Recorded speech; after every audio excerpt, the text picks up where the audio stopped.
Friends and fellow citizens, welcome to the podcast. Today I sat down with Ben Fuller. Ben's a Vermont boy who recently moved to Memphis, Tennessee to pursue his dream of making a name for himself in country music. Ben's a singer and a songwriter. He's had some tough experiences in life with addiction, and he's got a lot to say. I hope you enjoy this podcast today. I sure did. And without further ado, Mr. Ben Fuller.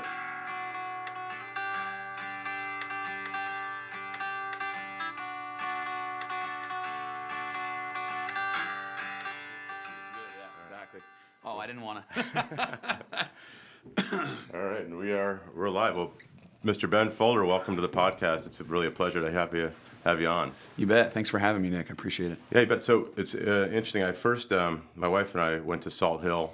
It must have been last fall at some point, and we walked in, and I heard this country music playing, and I looked over, and I saw this guy. I was like, oh my God, I haven't seen anybody here playing country music. And we went and sat in the booth and listened to you play for a while, and I was super excited. Found out who you were, went online, followed you on Facebook, and then next thing I know, you're gone, moving off to Nashville. So that's a pretty big move. It was a big move.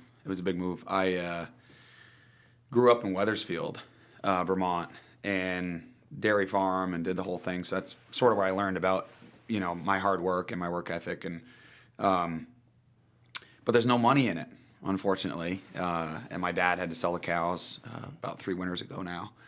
And so I moved to Thetford, Vermont, after I got a degree in landscape design, and then bought a house in Thetford and went to work.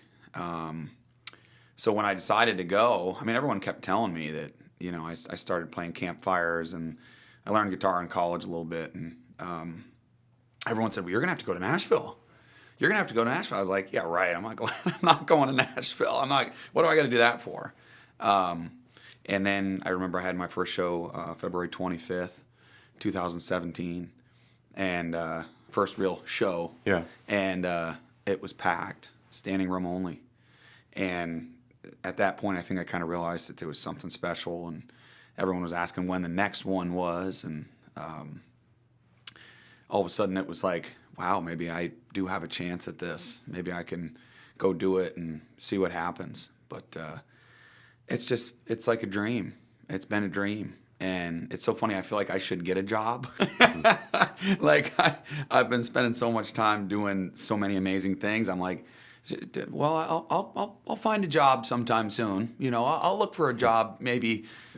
And every month, I barely make the rent.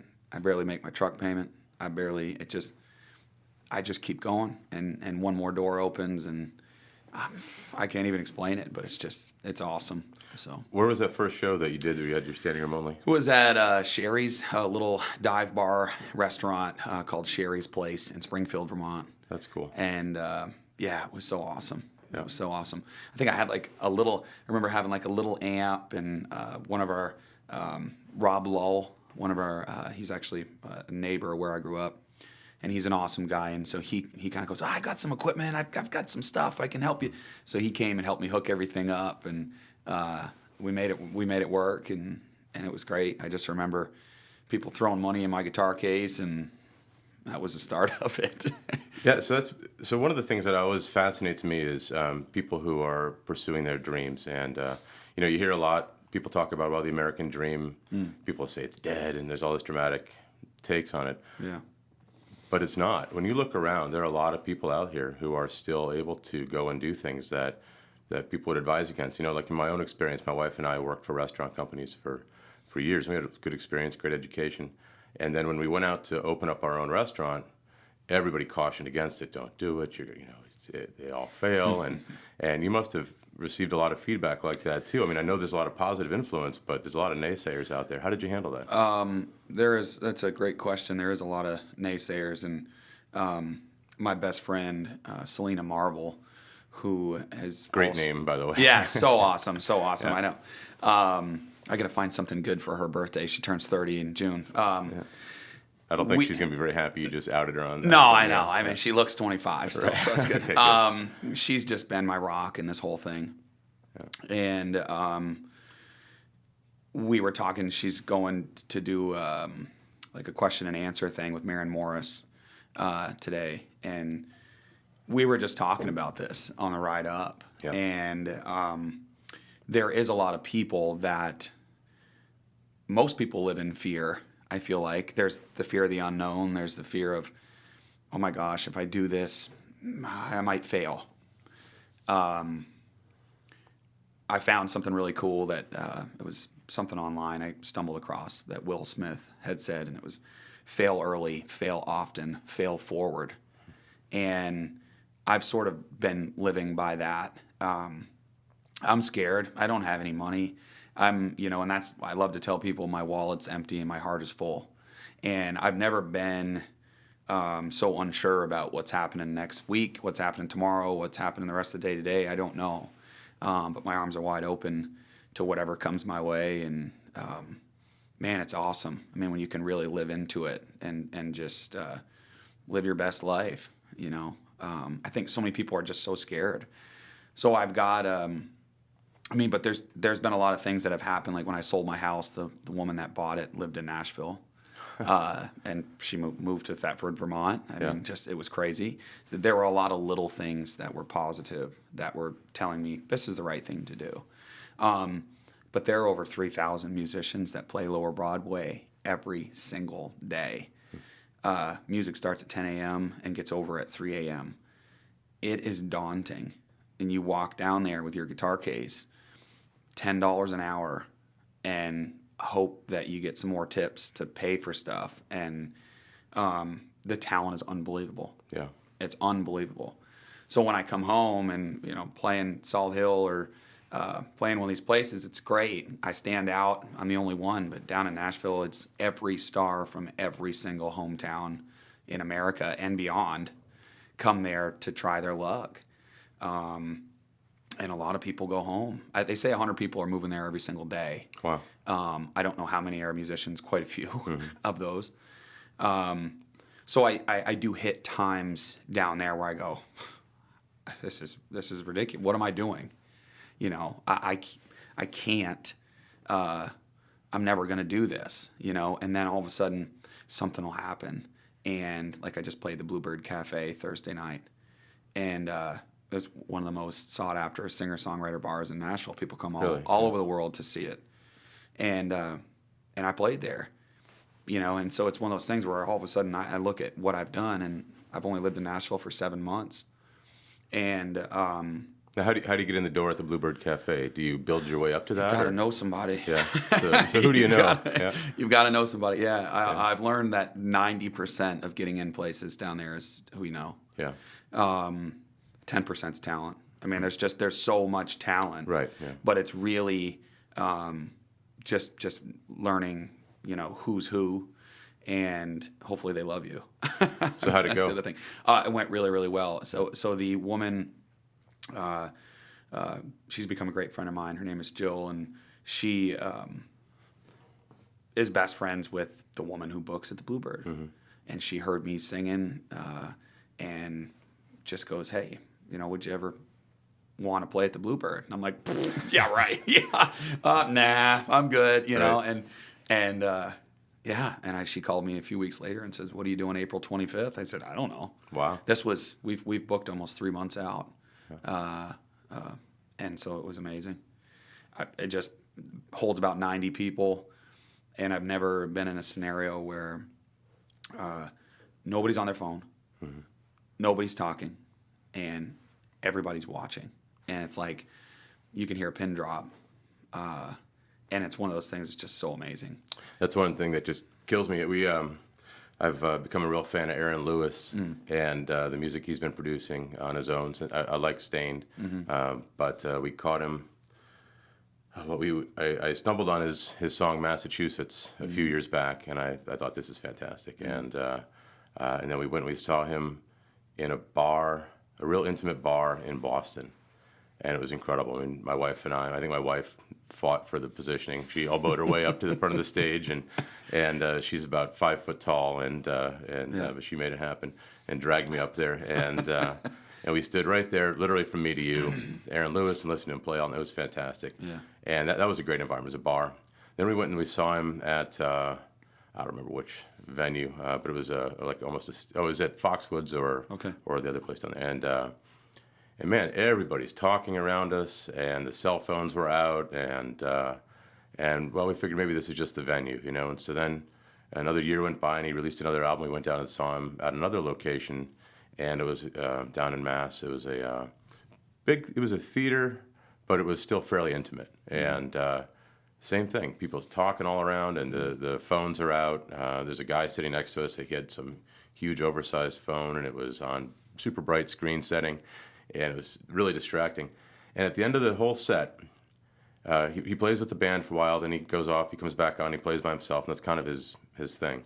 And at the end of it, he unplugs the guitar, he takes the microphone, sets it off stage, and he asks everybody to be quiet in a way only Aaron Lewis can. And he sings a song, and he's just belting it out and playing the guitar and telling everybody to be quiet, and they're still just going at it.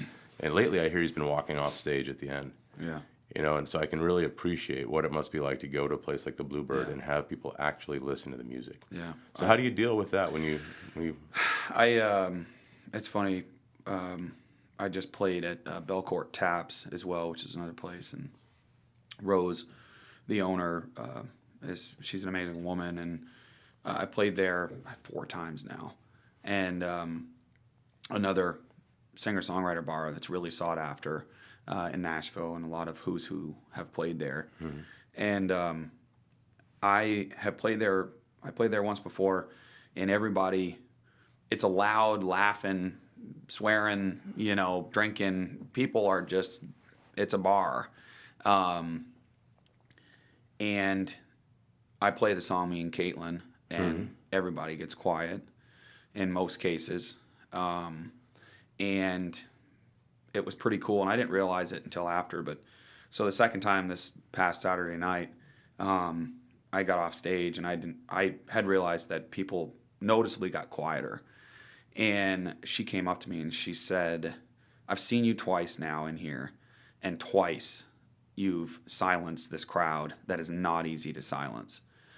It's one of those things where she just said, "I've seen some others do it," and one that comes to mind is Maren Morris, and when she played here. And so it was, when I hear something like that's super powerful, and I know it, but I'm leaving it all out there on the stage. I can only hope that some of my songs resonate with people enough where they can put down their super bright screen cell phone, or they can just shh for a minute, you know, and listen and take it all in.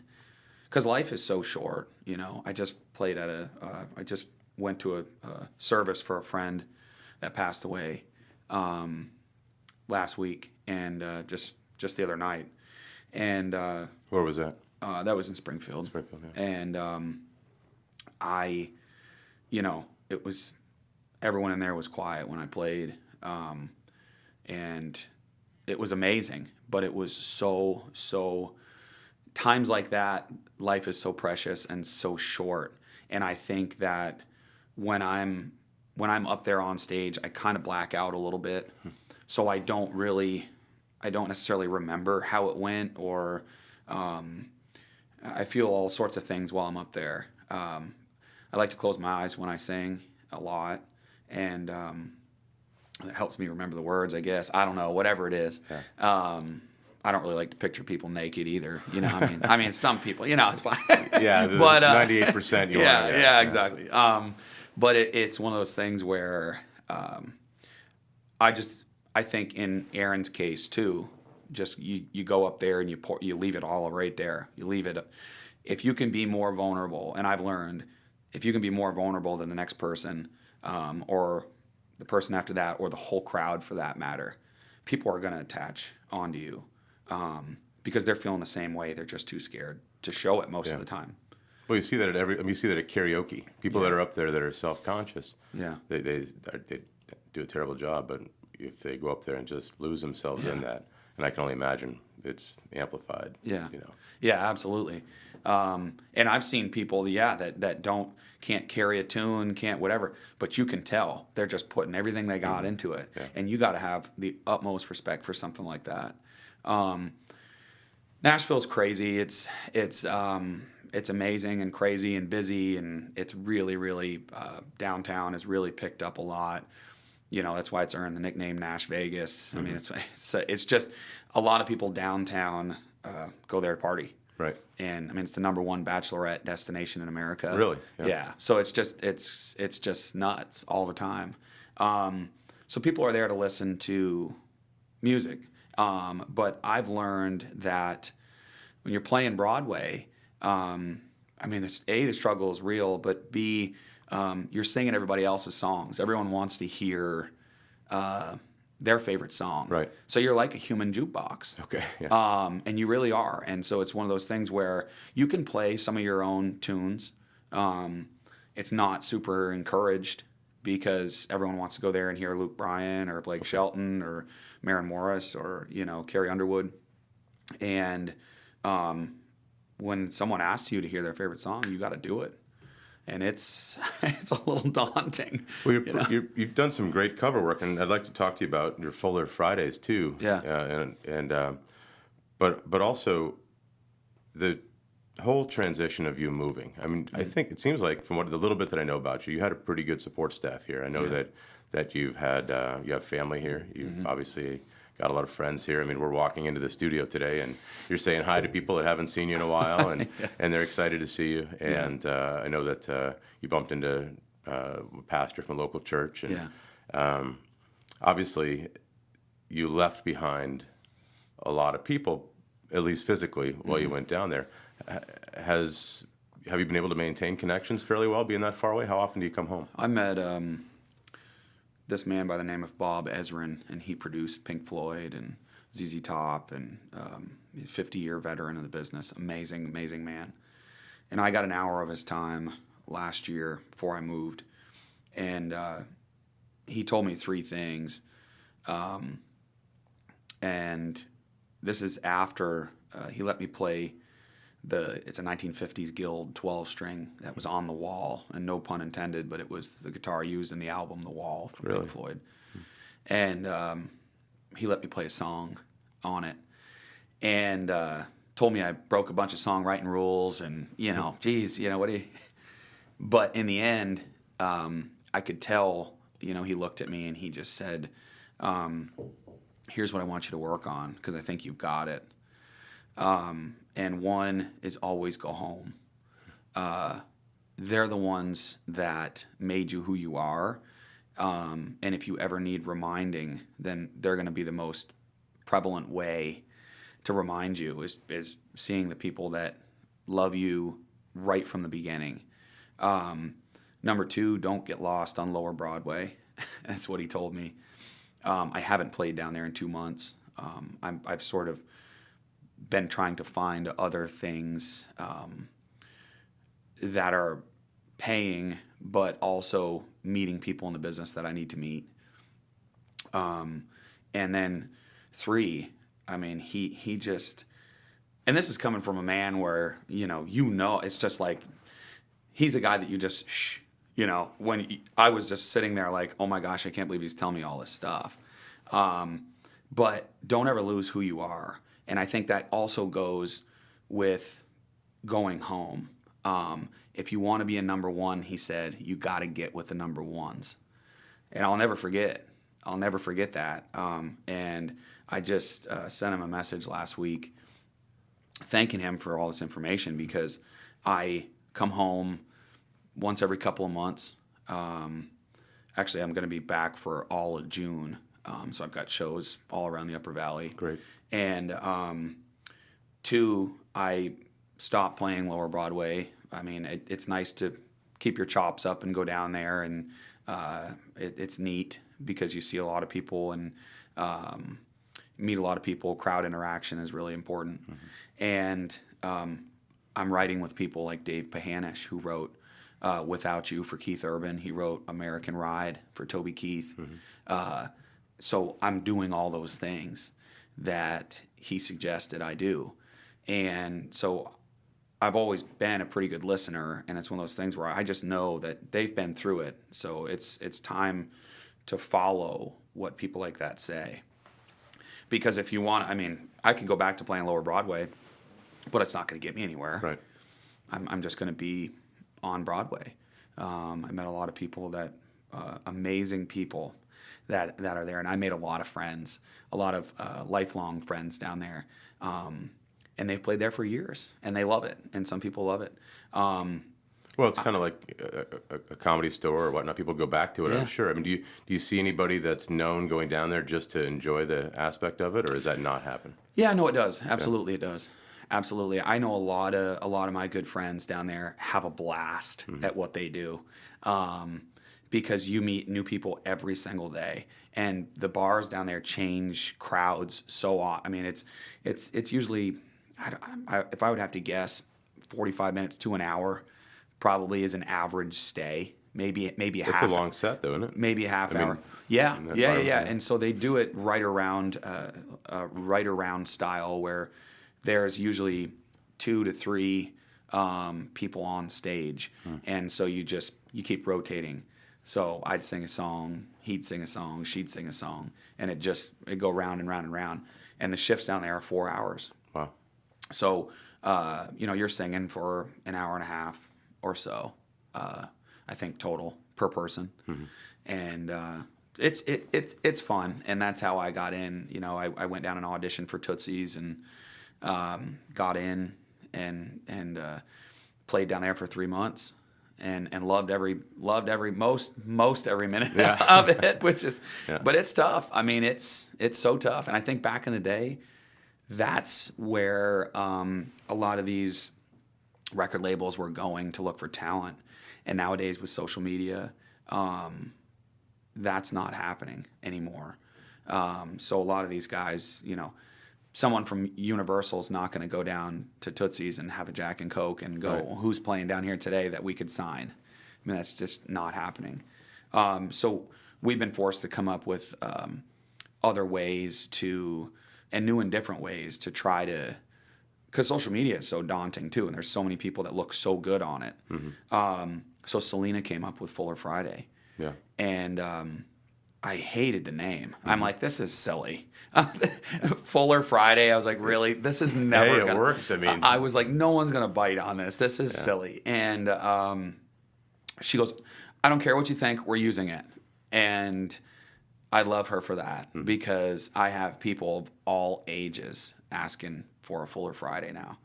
And what person doesn't want to have a Fuller Friday? Right. I mean, Friday's so awesome as it is anyway, but let's make it more full. And so I have helped a lot of people that way. Someone needs a song, someone needs to pick me up. I've helped people I didn't even realize, just pick a name out of a hat, and they may be going through a really tough time, and they'll send me a message after and just say, hey, I needed that today. So I've been called like a healer in this, and I didn't really believe it until more recently, and I do consider myself a healer, and I don't have a PhD or anything, and a lot of people are like, what are you going to do, sing people better? And yeah. I mean, art in all forms heals for sure. Yeah. Yeah. It's been good. So, going back to your roots a little bit, just a little bit more on I'm curious, when did you first start playing? I started in college, and my roommate, Brad Southworth, in college, bought me my first guitar. Where was that? Where was college? That was Vermont Technical College. Okay. Randolph. Yeah. Beautiful town, if you've ever been to Randolph. Sure. But Randolph's beautiful. So yeah, sitting in the hallways of the dairy floor at VTC, and I had a couple friends that played, and I just sort of was, where do you put your fingers on this thing? And didn't really take off much. That's basically where I first started watching YouTube videos and where to put my fingers, and I always sang growing up. I just never really sang loud in front of people. And the guitar was my vessel to just let my voice out. And I realized that more and more. And some people say, oh, why don't you take, you should take guitar lessons. You should just get better at guitar. What I've learned from Nashville is there are guitar players. In fact, I just met an amazing one, Taylor Bridges, who's going to be up here with me in June. you got to let the guitar players be the guitar players, let the singers be the singers, and so on and so on. When you find your craft, hone it, and just be good at it. And there are a lot of people that can sing and play the heck out of the guitar. That's cool. That's just not me. But I've found other ways to thank the Lord for Neil Laurent, Neil and Sally up here at Bear Hollow Vintage, because I like to beat on my guitar a lot, and they end up fixing it for me. So I just see they're retiring. I did. Yeah, I did. Nice people. I bought a guitar from them too. Yeah. They have been there for me since the beginning. And when I first went and bought a guitar from them, year and a half, almost 2 years, when I first started this thing, they've just given me strings. They've helped me. They've let me borrow stuff. They call me and check up on me. I mean, so yeah, it's people like that keep me going. So, what do you consider yourself if you don't consider yourself a guitar player?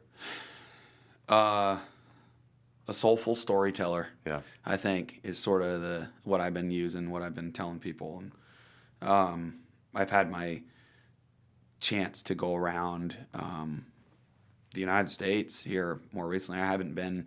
There's a lot of places I haven't been, but everywhere I go, I just try to leave a mark, an impression. Where have you been recently?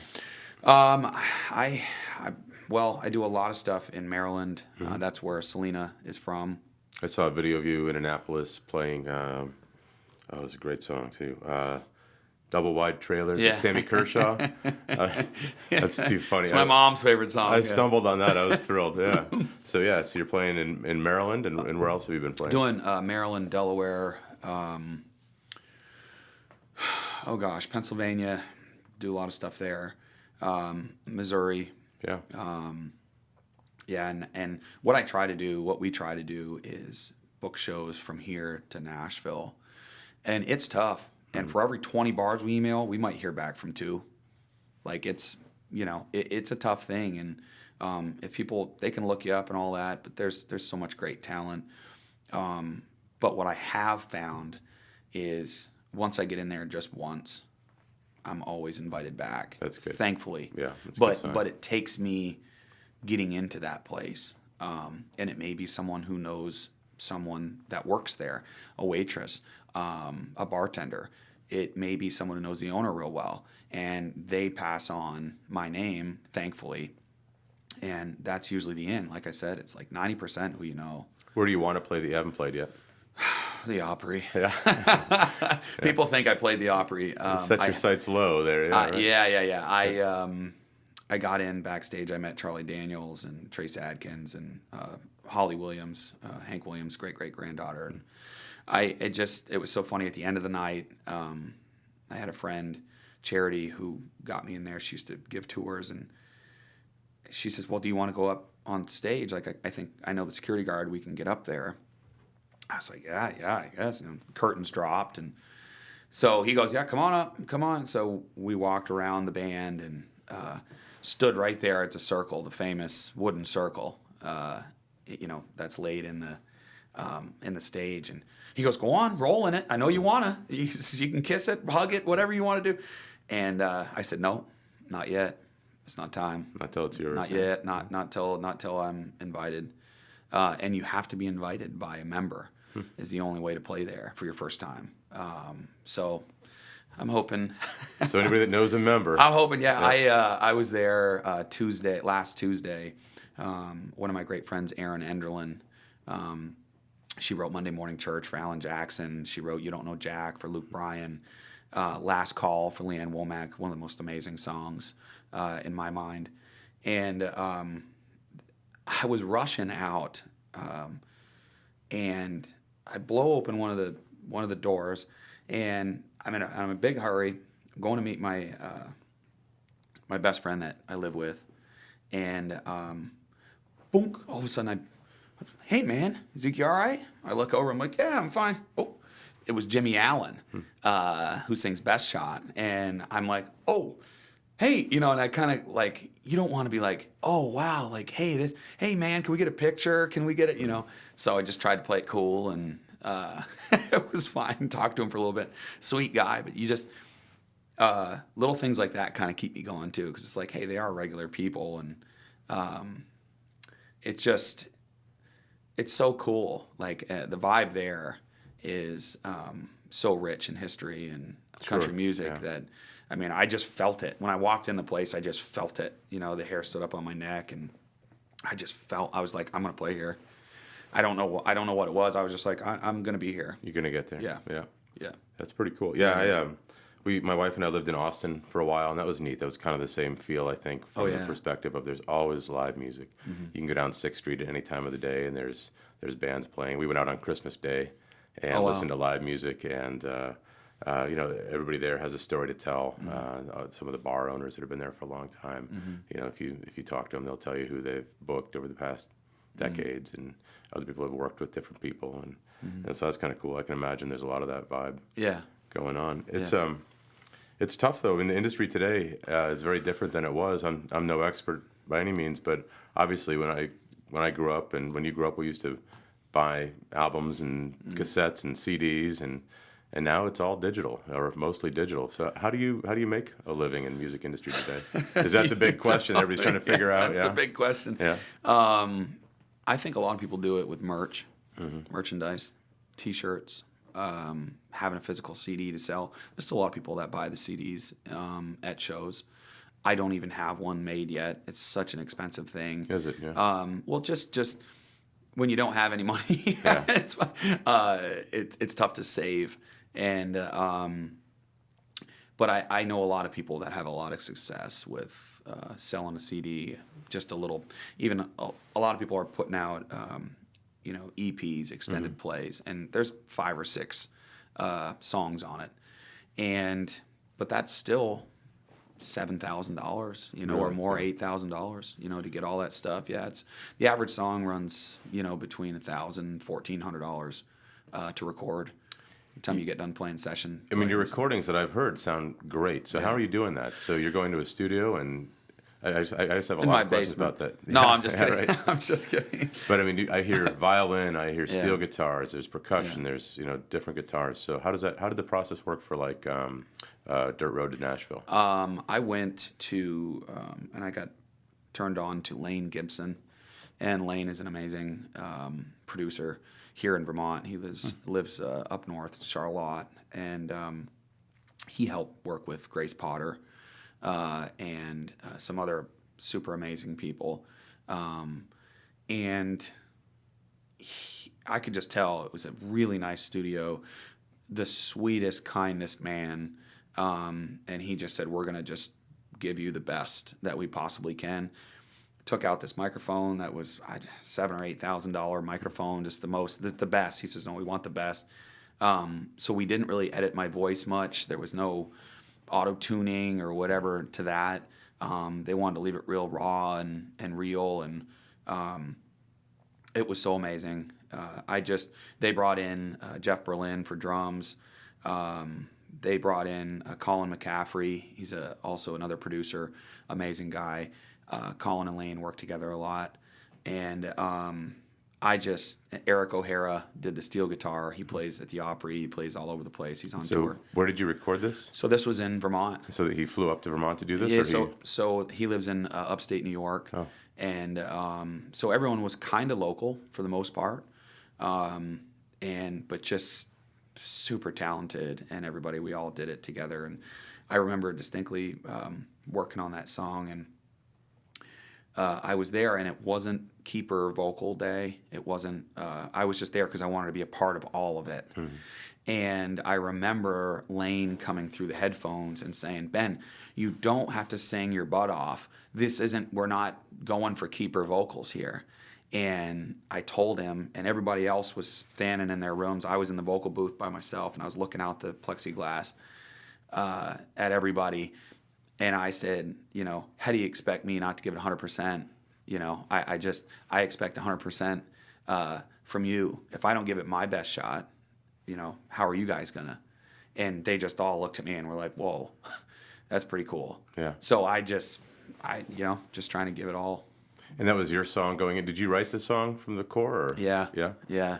So what Colin and Lane did was they just helped refine the music. They helped refine a few words. So we'd go through and change some words and what makes more sense. And basically you analyze every single line and just make sure it flows and feels good and sings good. And but yeah, I wrote that song, almost 2 years ago. Yeah. And it's funny, all these songs I have are, and I've heard this a bunch in Nashville, the good ones fall out in about 15 minutes. And that's about average for what, those songs took me to write. It's just crazy. I don't know where they come from. I don't, a lot of the times, like Dirt Road to Nashville, I woke up in the middle of the night and wrote a bunch in my phone. Most of the lyrics in my phone, fell back asleep, had no idea. Woke up the next morning and was just going through my notes, and I was like, huh? I'm like, what?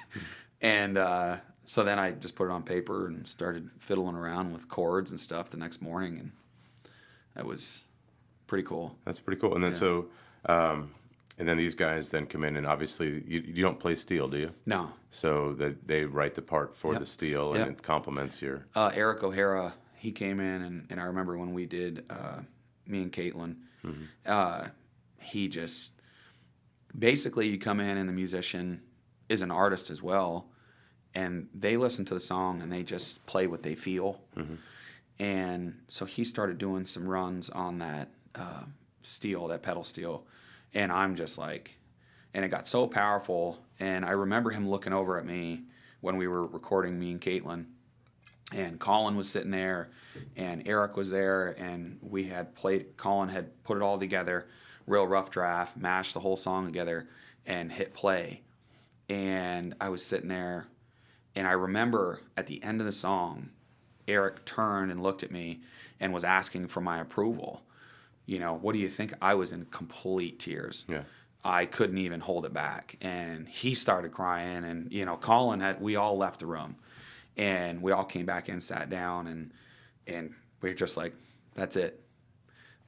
That's it. We got it, and that's how you know. I mean, you feel it. It makes you feel something. I just, no holding back. And it's amazing to see what these incredibly talented musicians that I've met since I've been in the business do and offer, and they put their heart right into it also. So. Well, that song's pretty special. Yeah. I mean, I think the first song of yours that I heard was Dirt Road to Nashville. Yeah. And it's a great song, and the video is great. I want to know more about that. But me and Caitlin, the first time I listened to it, I was like, this is good. And then I really listened to it, and it's there's a lot to that song. Yeah. And then I learned a little bit more about you, and there's a lot more to unpack about that. So the song Me and Caitlin, if anybody hasn't heard it, they need to listen. And you released a version of it on your YouTube channel that has the lyrics, which hammers it home even further. Yeah. Do you want to talk about where that comes from? Yeah, I'd love to hear it. That's it was a tough time in my life, but Caitlin was a girlfriend of mine for about a year, and we dated 2015, February 15 to February 16. And February is a tough month, as it is up here being winter, but it was extra tough. And that's when I wrote the song in 2016. And I didn't want anybody to hear it. I didn't, but she battled real hard with drugs. And it was one of those things where you can't beat them, join them. And I got caught up with her. And it was a really tough time in my life, and it didn't fix anything. I mean, it made things worse, and eventually I realized the decision I needed to make was that I had a life to live, and that I had things I wanted to do, and this was really getting in the way and wasting my time, and I started ruining her high, and so finally, she just said, it's time to get out of my life. And so it was a few weeks later, and I wrote that song, and I was ashamed. I didn't want anybody to hear it. I didn't think I was ever going to have anybody hear it. I was really nervous to sing it out loud. It had the word needle in it. I didn't want my dad to hear it. I didn't want anybody to know. I mean, it was a really hard time. And it's funny. Sam Grow is from Maryland. He's a really awesome artist. And he said, isn't it funny how you need to write the most selfish song for everybody to relate? And that's so true. And so basically, it explains what the drugs took from us and our relationship. And that song aired February 7th this year, and up in Burlington at WOKO. And those guys have been amazing to me and playing the song. And I didn't realize how hard it was to get a song played on the radio until I moved to Nashville. And she heard it. And there was about 40,000 people that heard the song, and she was one of them. And she sent me a text, and I lost it and, just said, you make me want to get better. She still battles. She still struggles, and I don't know how much longer she's going to be able to fight it. I don't know, but it's one of those things where all I can do is pray for her. Yeah.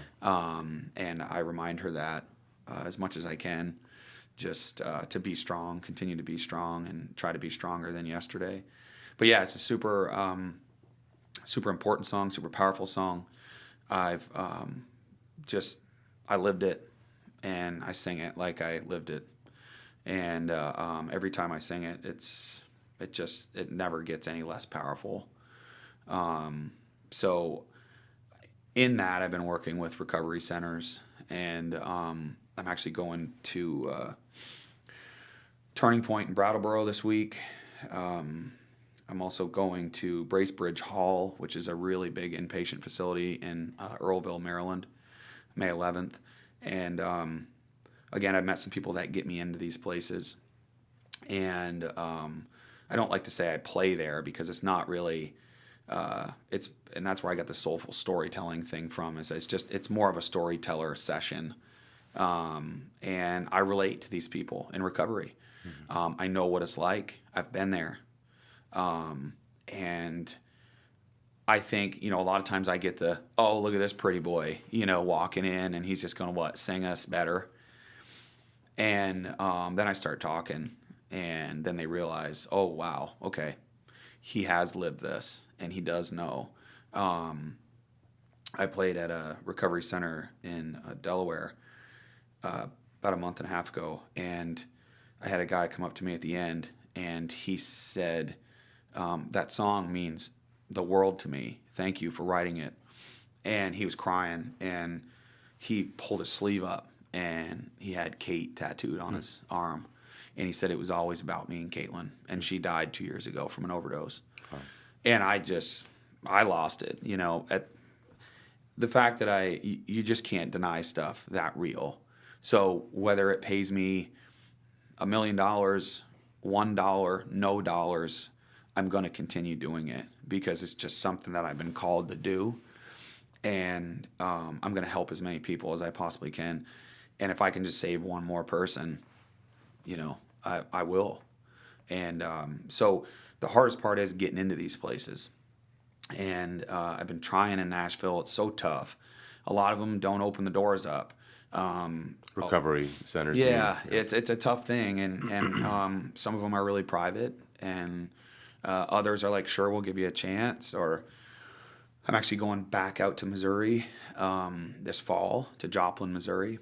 And there's a recovery center called Ascent Recovery out there. And Teddy's amazing. And she gave me a chance. I went out there. I played at a church for a men's group. And it was the most amazing thing I'd ever done. About 30 men in recovery. And, from 17, 16 years old to 60. And it's just been so undeniably powerful. And she's having me back this fall because she just goes, my gosh, So I go into, it's not like me playing Sammy Kershaw. Mm-hmm. It's more serious, but I also want to give people hope too in the end. So I wrote this song called Light the Way. And I started going to church about 3 months ago on a regular basis, and the best decision of my life. And so after my first day at church, I ended up writing a song called Light the Way. woke up in the middle of the night, again, like I did. I wrote some stuff down. Light the Way was one of the phrases I had in there. You've been running so fast that you can't breathe. You've been hiding so long you can't see. And so all these phrases I had in there. And so I wrote the song in, I don't even know, 10 minutes in my boxers on the couch at like 7 a.m. Monday morning. And I looked at it all written down, and I'm like, oh, I just played it once and put it in the box, and I didn't think anything of it. I'm like, that's pretty good, I guess. And then I started playing that out for people, and it started getting a reaction, and they were like, wow. And so I played that song the other night at Keith's memorial service in Springfield, and it just trying to uplift people in a sad time. And so I'll play a song called Pirates that I wrote for my best friend that passed away last year, and to addiction. And I'll sing Me and Caitlin, and then finish it up with Light the Way. And just, it's some tough times, some sad times, but it's all about hope. Right. It's all about the hope and strength. And so these bracelets that I've got have been a really big thing. Caitlin's mom bought a bunch of these, and I've been, along with another couple of really close friends of mine, and they pulled some money in and just bought like 1,000 of them. And so I've been passing them out. I've been mailing them out. I've been selling some, and so all the money goes right back into buying more.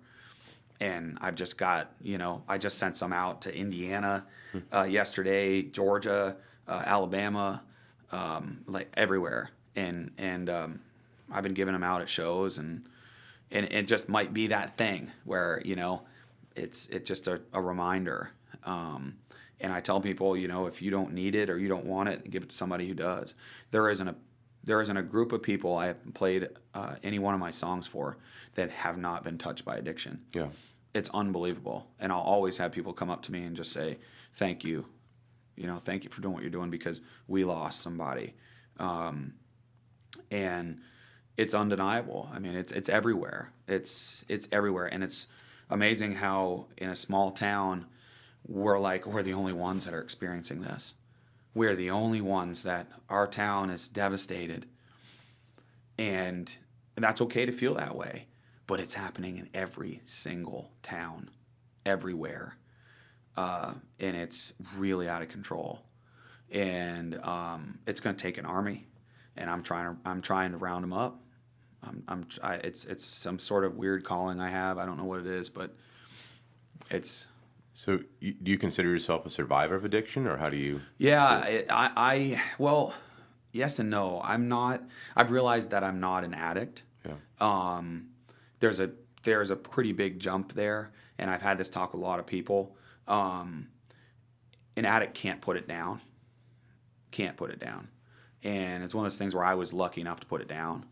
And when, it's one of those things where they fight every single day. They think about it every day. They might, and that's why so many relapse, because it's just so hard.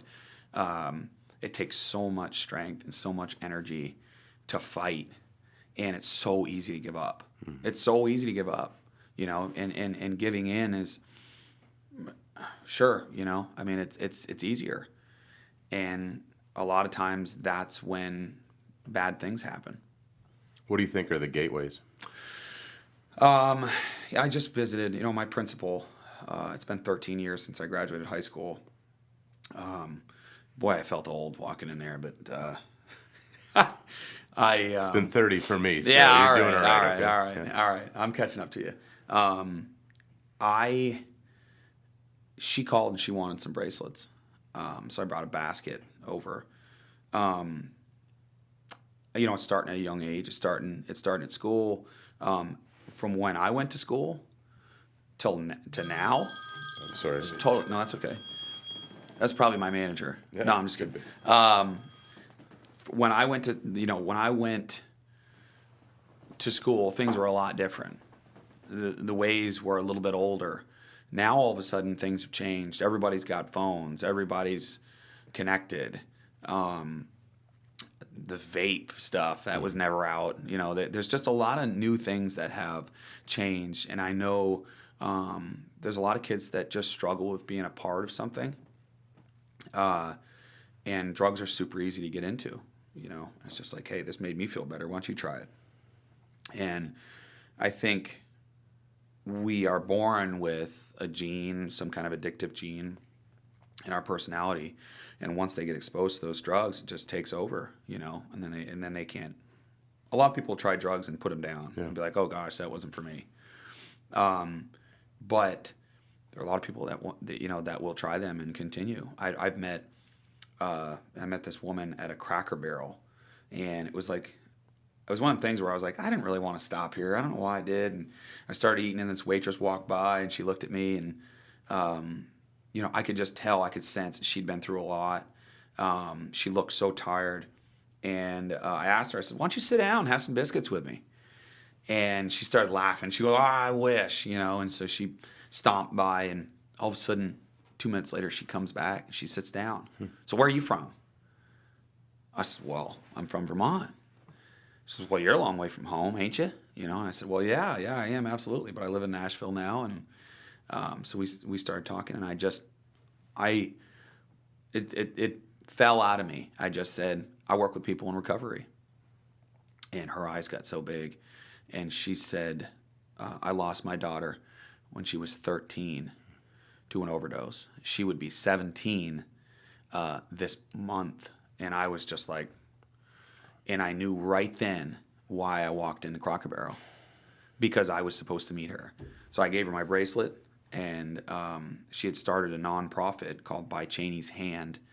And, but 13, you know, a baby, just barely turned a teenager. And talk about powerful. So it's, I don't exactly know what the gateways are. I just know that everybody wants to belong.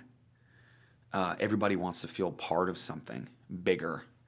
And I think that's why there are stars, quote unquote, you know, and everyone wants to. Taylor Swift showed up in the Gulch down in Nashville last week, and everybody I touched her. Just want to touch her, just want to be part of her. What is it? What is it that's so amazing? I mean, Taylor's so amazing. But what makes that? What makes people want to touch her or just be a part of her, be around her, feel her aura, you know, just the energy that she puts out. I feel like there are certain people that just put out this special energy that just people want to be part of.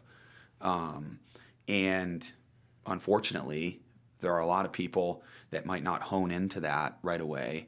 And so they go, you know, they turn to drugs. Yeah, I think you're right about the belonging thing. I think you see it at all levels today. You see it in, I mean, even just without getting into politics, look at politics. I mean, it's about these groups, and sometimes I think of it as tribalism, and those tribes, they break down to all sorts of different levels, but there's so much division because of it sometimes. Yeah. But it makes a lot of sense with what you're saying, too, just belonging to a group, feeling accepted. Yeah.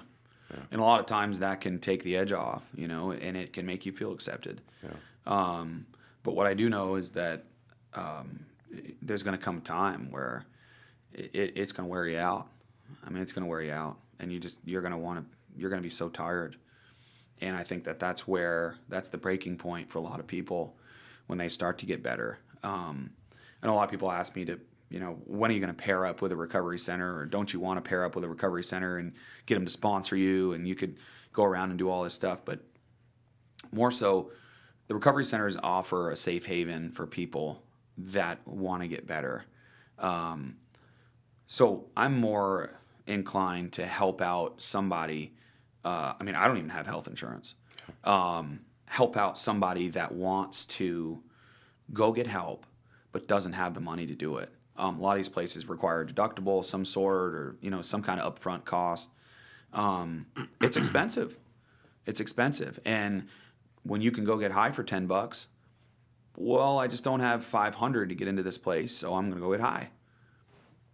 I mean, and that's the way they're looking at it. So if I can help somebody who 100% is done with and wants to help their addiction and get better, I would rather support that than a recovery center. Do you think? What do you think is the answer? I mean, when we look at what we're doing nowadays, and you've had a lot of experience. It's not just your relationship with Caitlin. You mentioned you lost another friend to addiction, and it sounds like you have a lot of other experiences as well, and talking to people and meeting people all over the country now. I mean, on a societal level, we jail people with addictions. Yeah. As soon as they get in trouble, they get caught with whatever the substance is, they go to jail, and obviously that's not working. We've been doing that for years. Any ideas? Well, I mean, Vermont has this law now where, and I'm not even exactly sure what it's called, but you're not guilty. They walk into a room, bust a bunch of drugs on the table. You're going to get in trouble for a little bit, but the bottom line is, if you call on somebody that's overdosed now here, you're not getting in trouble. Right.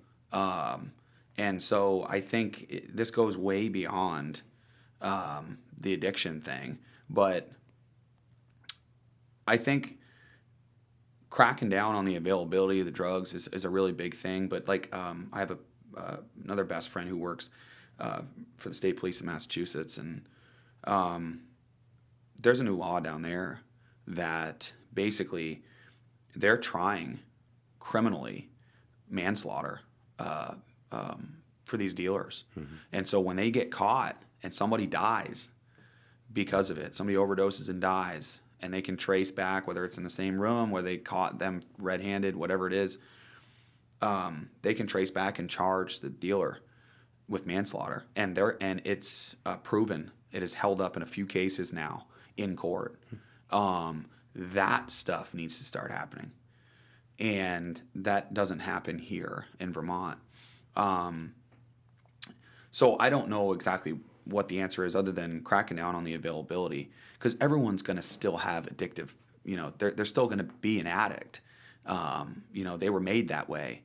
And I think if we just not make the drugs so available, it sounds silly, but I think being so available and going to get them, there's so many people, and you can go anywhere and get them.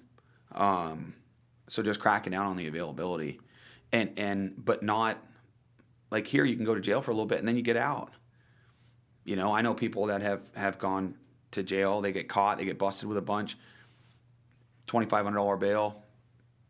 Another dealer comes in, pays it, and walk you right out the front door, and you go right back to work. Yeah. I mean, something's got to change there. Yeah. Yeah, it's tough. And you look at, there's different approaches. I know when I was reading a book, it's called Chasing the Scream. Pretty interesting book on addiction and different solutions worldwide. In Switzerland, they've gone the total opposite direction, where they've basically legalized everything, but you get it through a medical provider. Sure. And so they've taken the money out of the dark side. And there's a lot more paths to recovery for people that want recovery, and it's interesting. There's a lot of different approaches out there. The thing now is, and also the drugs have changed a lot, and you really don't know what's in them anymore. Right. Yeah. And I've had friends that I know one case has gone to the hospital after an OD, and they said, "You have fentanyl in your system." I go, "I don't do that. I've never done that." They didn't know it. Right. They have no idea. That's the scary part, is you don't even know what's in it anymore. You have no idea. And it literally is becoming a 50-50 gamble. Yeah. Yeah, it's scary stuff. Yeah, it is. Well, I think you're right, though, in drawing attention to these recovery centers and giving people opportunities and giving them hope. I think that's a part of the solution also. Yeah, starting at a young age, getting more involved. It really takes. It was funny. I remember going through DARE when I was a kid, and it was almost a little funny to see the police officer come in with a briefcase, and he opens it up, and there's little white powder baggies, and there's needles, and there's syringes, and all that. It's like, oh, it doesn't really mean anything to you at that moment. Yeah. It's just kind of like, oh, well, it's drug day, or whatever. But now people just need the most brutal, honest truth about it. And I think that's attending a wake with an open casket. I mean, something that big needs to be in place for you just to see it firsthand. You know, I mean, I think that's really, because you can slap you on the wrist and don't, you know, just say no. That was another program. Just say no. I mean, it's just say no. I mean, it goes way beyond that now. They need to see the death that it concludes, you know, in the end. So I don't know what that is, but I do know that the schools are going to have to really start hardening up, I think, their programs and their teachings when it comes to this, or else they are going to experiment. And you can't, the thing is you can't control all that. But if you can give it to them as harshly as possible and go, this is what's going to happen to you. You know, and I think the other case is there's a lot of people in school that they're going through it as well. And I think a lot of these younger people have younger friends that have overdosed as well. Well, you're talking about the woman that you met who lost her daughter at the age of 13. I mean, that's inconceivable. Yeah, it is. To a lot of us, anyway. And now all of a sudden, you're sitting in class and there's an empty seat next to you. I mean, that's about as real as it gets. And I think that is enough to scare some people. Not all, for sure. But I think, just being more harsh, being more real instead of dancing around it, you know, and being like, well, drugs are bad, you know, don't do them. It takes a lot more than that now, you know, to have people listen. The bracelet that you mentioned, what's your bracelet? I brought you one. Just in case. Yeah. It says Ben Fuller Against Addiction. Nice. And it's if I have to leave anybody with one message, it's you're never alone. And whether you have God, whether you have your mom, whether you have your best friend, we are never alone. And it's funny, we started, me and a few friends started writing a song before I came up, and it's called Somebody's Watching. And somebody's always watching, always, whether it's good or bad or, you know, yes or no, or someone's always watching. And people just need a reminder of that. And times when I play Me and Caitlin or Light the Way or whatever song it is, Dirt Road to Nashville, it doesn't matter. I'm able to let people know, to speak out and let people know they're not alone. And that's going back to the vulnerability thing. I think that's a really big deal. And I know that a lot of people are just really scared.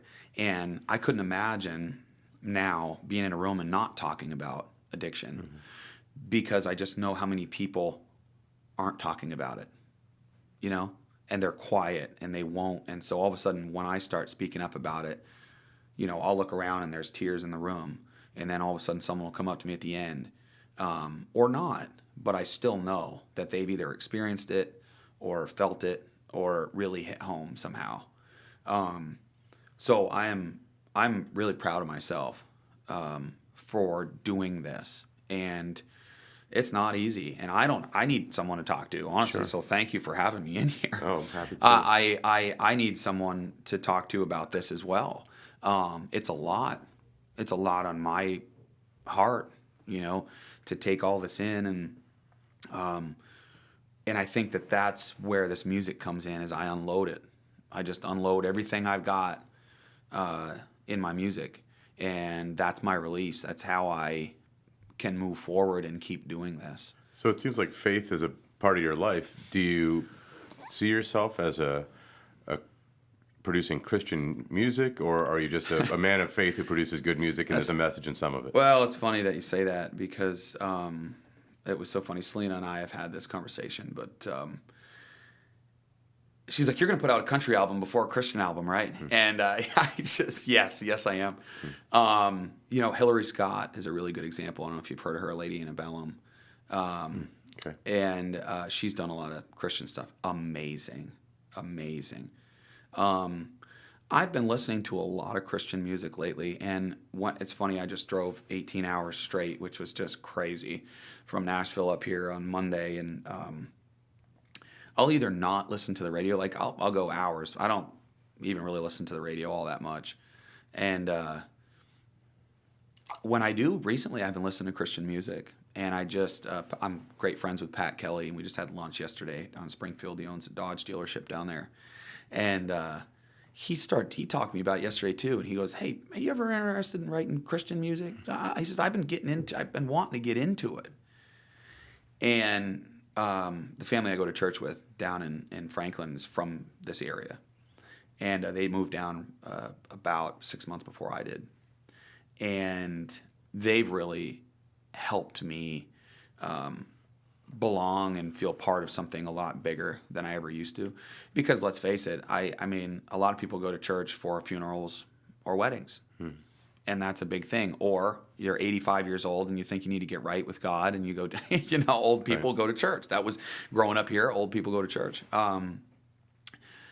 I just served Easter weekend, and it was really awesome.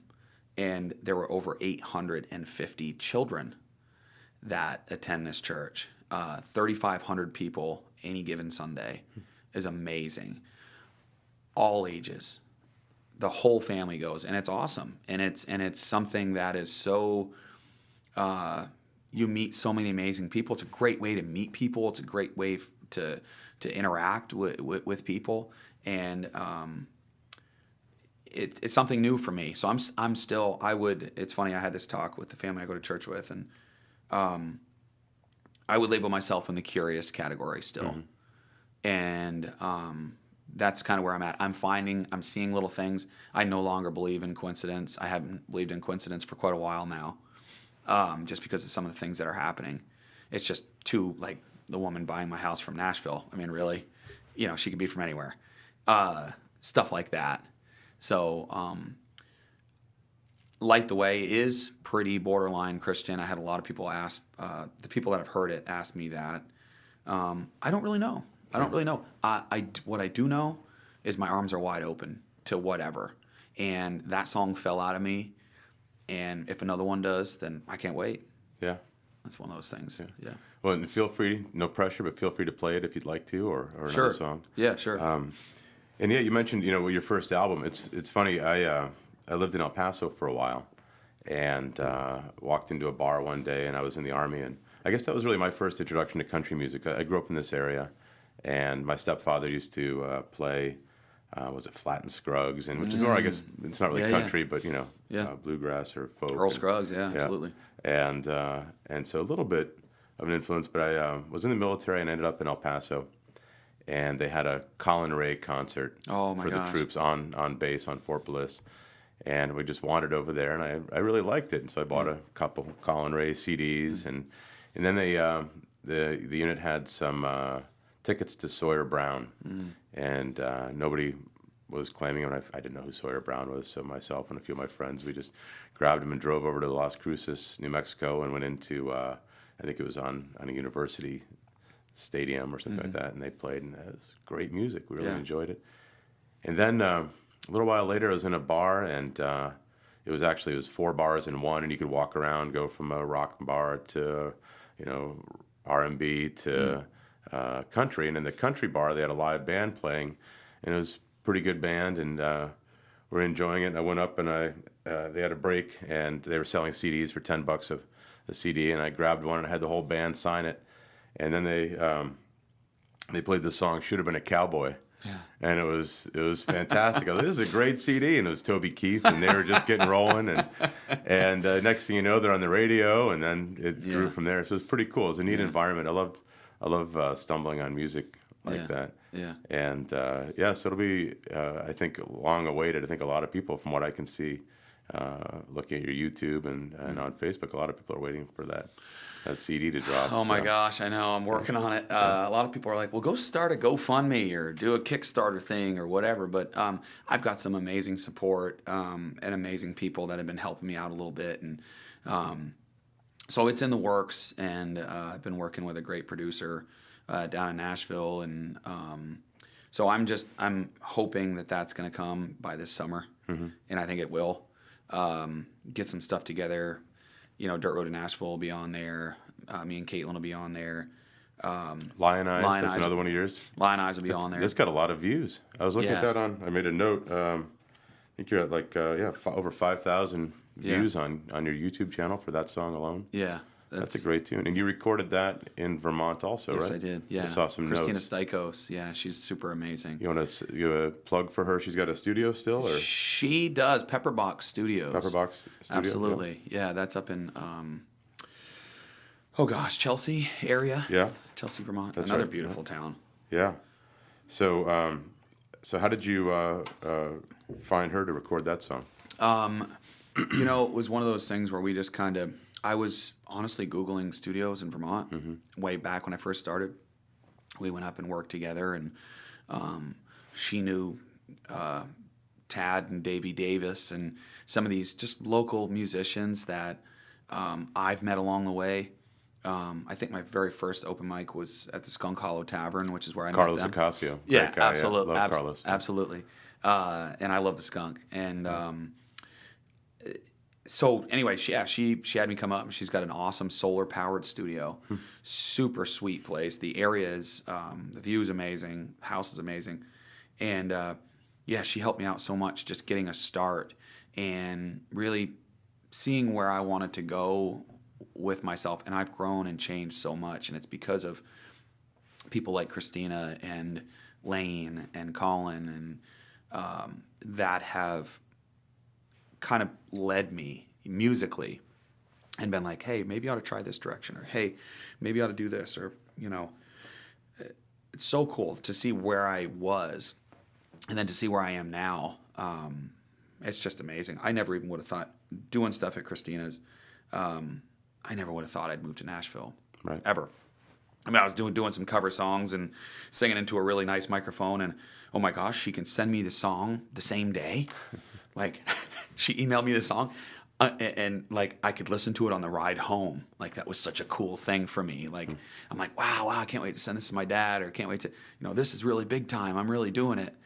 And I think that just sparked the whole thing for me. Like, hey, maybe I can. And looking back now, I realize that that's exactly what it took. Yeah. So yeah. Yeah, that's great inspiration. Yeah. So speaking of inspiration, some of the bands that artists that I've stumbled on lately, I guess I got into Jamie Johnson. He's no up and comer. He's been around for years. He's fantastic songwriter that then started doing a lot of his own music. Yeah. And of course Chris Stapleton. But Cody Jenks, have you heard him at all? I have, absolutely. Love Cody. I got a lot of people that love Cody. I've really been getting turned on by Red Dirt country recently, which is that whole Texas scene, and Randy Rogers band. Absolutely love Randy Rogers, Wade Bowen, Josh Abbott band.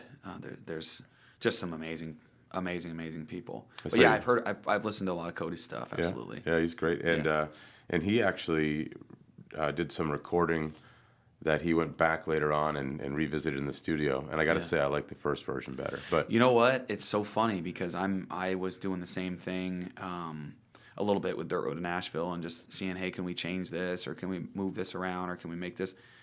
And I'm leaning towards the first version still. I'm kind of like, well, you know what? We just nailed it. We did it, and it sounded great.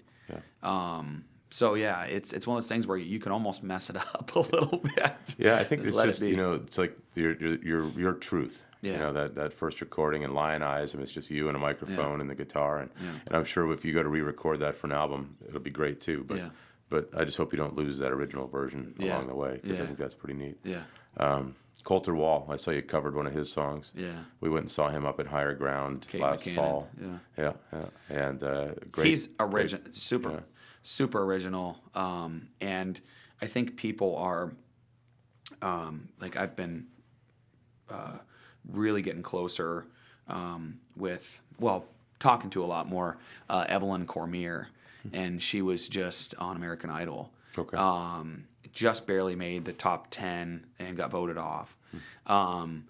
What a sweet girl. And we had talked before she went on, and she's become just super awesome friend, and I think we're hopefully get some kind of thing together, collaboration, at least write or something together. But she's from Claremont, and anyway, she's been super amazing. So just talking to her, and so she just called me last week and was like, hey, do you mind if I pop in on Friday to your show at Remix? And I'm like, yeah, sure. That'd be great. Just don't steal my thunder. Yeah. You know, it's one of those things. Yeah, she's a big local celebrity. Yeah. Ian No, that's another guy we bumped into. Have you seen him? No. Ian No, he's out of Kentucky. Just real down to earth, just gritty music. And he comes out and he talks about each song before he performs it. He actually opened for Coulter when we saw Coulter. Oh, wow. Okay. And just fantastic. I would almost say he stole the show. Coulter's great, but I think it's one of those things where, like Ian, like Coulter, like Evelyn, very, very distinct, amazing vocals. And it's different. People want different. There are so many amazing Carrie Underwood-like singers in Nashville that they can just sing the phone book. Yeah, and that's a talent. It's fantastic. Absolutely. Yeah. But I think that there is a lot of people are really recently hooking on to some of this more like different sounding or just new. You know, It's kind of like, wow. You know, he really that's odd. Never heard that before. People want different, you know, and I think that people like Evelyn have that different that people want. So, and I've been told that in Nashville, some like, hey, we've never, you know, you have a very distinct voice and you don't sound like anyone on the radio, and so that's good. That's good. That's really good to hear that, you know, because it may increase my chances of getting played on the. Well, I think you're doing well. I think Dirt Road to Nashville has a great. It's a great melody too, and I played it a couple times, and then next thing you know, I'm humming along with it or singing it, and my wife's like, "Is that song you're just listening to?" And so I wanted to ask you about the video shoot for that. Now, did you film that here in Vermont? It's got green plates. Absolutely. So that's pretty cool. That was my truck. Yeah. That's my old ~51 GMC. Yeah. That video, Josh White shot it. He's from Delaware, and a good friend of mine. And I actually ended up flying him down to Nashville, and we did film it. It looks so fake. It's so funny. Looking at it now, I'm just kind of like, it looks like I totally, we didn't Photoshop Lower Broadway in the behind me in that scene. That was really us on Lower Broadway at midnight. Yeah. And we went down there with the lights and the neon and the whole thing, and he set up his tripod, and people are all walking around, they're all looking, and it's one of those things where if someone sets up and they start doing a photo shoot, someone's looking because you just never know who you're going to see down there. So it was cool. It was really nostalgic, and so we filmed a lot down there, and then 2 days later we came up and filmed here in Vermont, and so it really made Dirt Road to Nashville so much more real, because we filmed at home and we filmed in Nashville, and so it was like this sense of completion, I think, for me. But yeah, it was that song is just my story of how I got down in this dream. Well, you wrote it before you went. Yeah. So it was a forecast of the future. Yeah, which is cool. Yeah. I didn't really think about it like that, but yeah absolutely, yeah. Well, you were onto something. Yeah. Now, my wife and I watched the video, and she said, well, that makes me want to go to Nashville. Yeah. So I think that's probably in our future now. We will come visit you down there. You got, absolutely. Yeah, like I said, we loved Austin, so I can only imagine Nashville's. Yeah, there are so many, I can give you all kinds of pointers on places to go, but Broadway is great, and it's great to experience Broadway.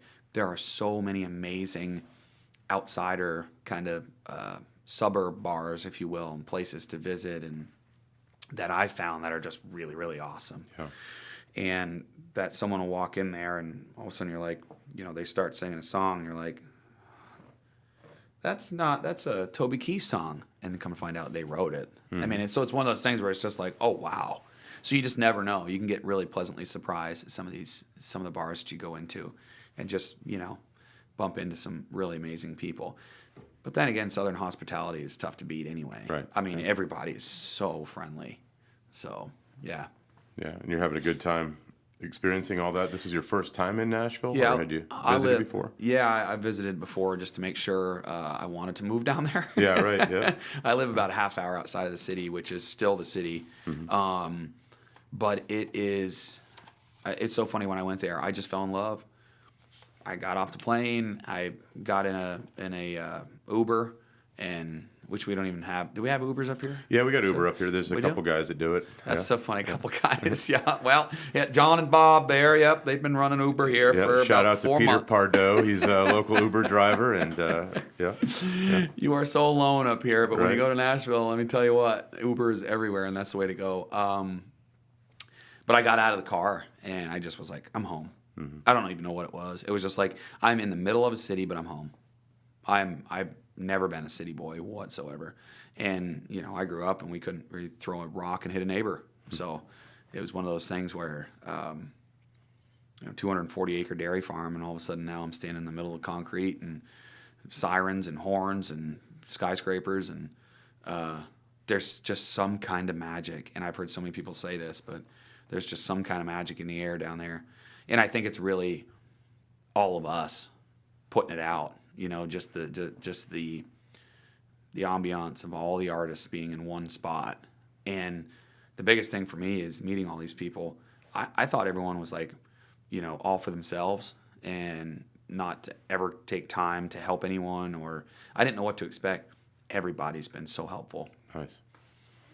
I mean, I haven't met one person that's been like, yeah, good luck, or it's just like, hey, I got Bob's number if you want to try to play at Puckett's. Hey, I've got John's number. You can play over here. It's like, really? Yeah. And now I've got artists that were just like, hey, man, you want to come play along with me? Or, hey, I've got a set, in a couple hours. Are you free? Do you want to join? Like, it's amazing. The community is so strong. Yeah, it's really cool because you could think it could be very competitive too, or it would be the last thing you would do would be to give out a. Well, and you'd think about it, and it's like in like a NASCAR race. I mean, nobody's just like, come on up, you can lead for a while. Right. I mean, it's not. It's one of those things where it's strangely just friendly almost. You wouldn't think it's like that. Yeah. But it totally is, and everybody will go out of their way to help you because we're all there for the same thing. Now, do you meet a lot of other New England transplants to the music scene, or? I got a few close friends. Yeah, Boston, Carly Teft, she's amazing, and yeah, it's so funny. A lot of people that I meet, people really don't know where Vermont is. They know where New Hampshire is. It's weird. What state is that in? I know I've heard where. that before. Yeah, I know we're in New Hampshire, but it's. I get a lot of. Isn't that in Canada? And I also get a lot of. Y'all got country music up there, Right. And it's like, yeah, we do.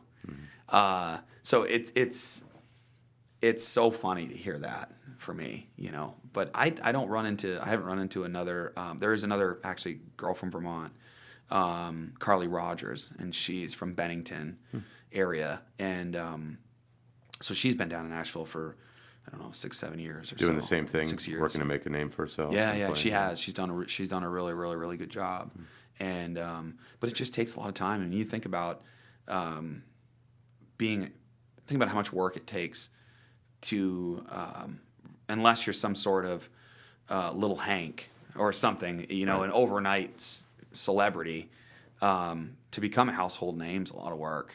Sure. Just to get people to know who you are. But it's just one person at a time, or one group at a time, or one show at a time, and just leaving a little something for them to remember who you are. Yeah, you see somebody like Shooter Jennings, right? Mm-hmm. And this he's incredibly talented. Mm-hmm. And I actually, I was at Warped Tour, 10, 12 years ago, and I was there with the kids, and I enjoy Warped Tour, but it's not really my scene. And then I wandered off on a side stage, and there's Shooter Jennings playing, and it's fantastic. But without the last name, without Waylon, how much harder would it be for him? I think I've had this conversation too with people. Following in someone's footsteps, especially a Williams or a Tritt or whoever it may be, Jennings. that I would rather not. You know, if your dad's one of those people that's so amazing, it's got to be tough. Yeah. It's got to be so tough. It's funny. I was on stage one day at Rippy's Barbecue, which is owned by Tootsie's in downtown. And I remember playing David Allan Coe, The Ride. And I remember the cowboy sitting next to me, and cowboy hat on. And he looked over and he goes, "Better not screw this song up, man." And kind of tipped his hat to me and had to chew in, and, you know, was just sitting there. And I'm like, well, all right, I'm just going to give it my best. And so I sang the song, The Ride, by David Allan Coe. And next thing you know, I finish, and he looks over, he goes, "You'd have done my great uncle proud." And I was like, he's like, "Nice job." And I'm like, what? And come to find out, it was David Allan Coe's great nephew. Oh, really? Joe Coe. Yeah. Yeah. Wow. Yeah. And so you just don't know. I mean, it's one of those things where you just, you can be, but he's playing Broadway. He's awesome. But, you know, and he's down there. I couldn't imagine following in those footsteps. Yeah. You know, it's got to be tough. How do you handle, you ever bomb on stage? Totally? I don't know. What do you mean? Like just make a mistake. Oh, yeah. Oh, gosh, yeah. If you, it's amazing to, I bet 99% of people don't catch it. Yeah. I do, and I feel terrible. If I'll miss some words or do whatever, you know, whatever it is, or totally miss a phrase, or go back to sing the same verse twice, or, you know, it's just like, if you roll with it, I mean, it's funny. My best friends have given me crap before for like messing up words to a really simple song, like "Should Have Been a Cowboy" or something. And I'll do that. And I will. I'll mess up the words to that, or, you know, whatever it is. It's like, I've heard the song a billion times, but sometimes I don't know what your mind just goes somewhere else. I guess this is why, like I said, I sing with my eyes closed. And I found myself before looking out in the crowd and being like, what is she giving him? Like, what is that? You know, what's that guy's having a look at that mustache or something? And all of a sudden I'll just be like, oh, what am I, you know, what was I singing? So I'll you know, keep my eyes closed, I guess. Yeah, you got to stay out of your own head too. Yeah, then yeah. You start beating yourself up over it. Or yeah. whatever, I'll like pre-roll my lyrics in my head, and I'm like thinking what's next. I'm always thinking like, oh, is that the part that's next? And then it just, whatever's coming out of my mouth is coming out of my mouth at that point. And sometimes I just, I think everybody does for sure, get jumbled up. And it's a lot. I mean, to do, you know, usually a 3-hour set, I've got anywhere from 45 to 55 songs, something like that, depending on take a break or and whatever. Do you take any aids up with you at all, or nothing? Just a set list. That's it. Yeah. Just a lot of practice. Just a lot of practice. Over and over. Just a lot over and over. And but the other thing is trying to add new songs too. But I only add songs I really like. You know, I've done a ton of Fuller Fridays, and some of them, only a couple of them, have really stuck with me. That I play at shows where it's just like, oh wow, yeah, I really feel this song. Jamie Johnson in Color, I think that song I'll play out at shows. That song, Chris Stapleton. Oh gosh, Tennessee Whiskey's a big one. That's almost overplayed a little bit in Nashville now. Yeah. But When the Stars Come Out is one of my favorite songs from Chris. Yeah. And you know, he wrote Drink a Beer for Luke Bryan, and I'll sing that one too. And Whiskey and Me, that's one of his, right? Whiskey and You. Whiskey and You, that's it. Yeah. Yeah, that's a powerful song. Yeah. But that's who. It's funny. I was talking to my dad about it, and it was almost last week, and he's almost like, well, you know what? It's really great that you're doing what you're doing,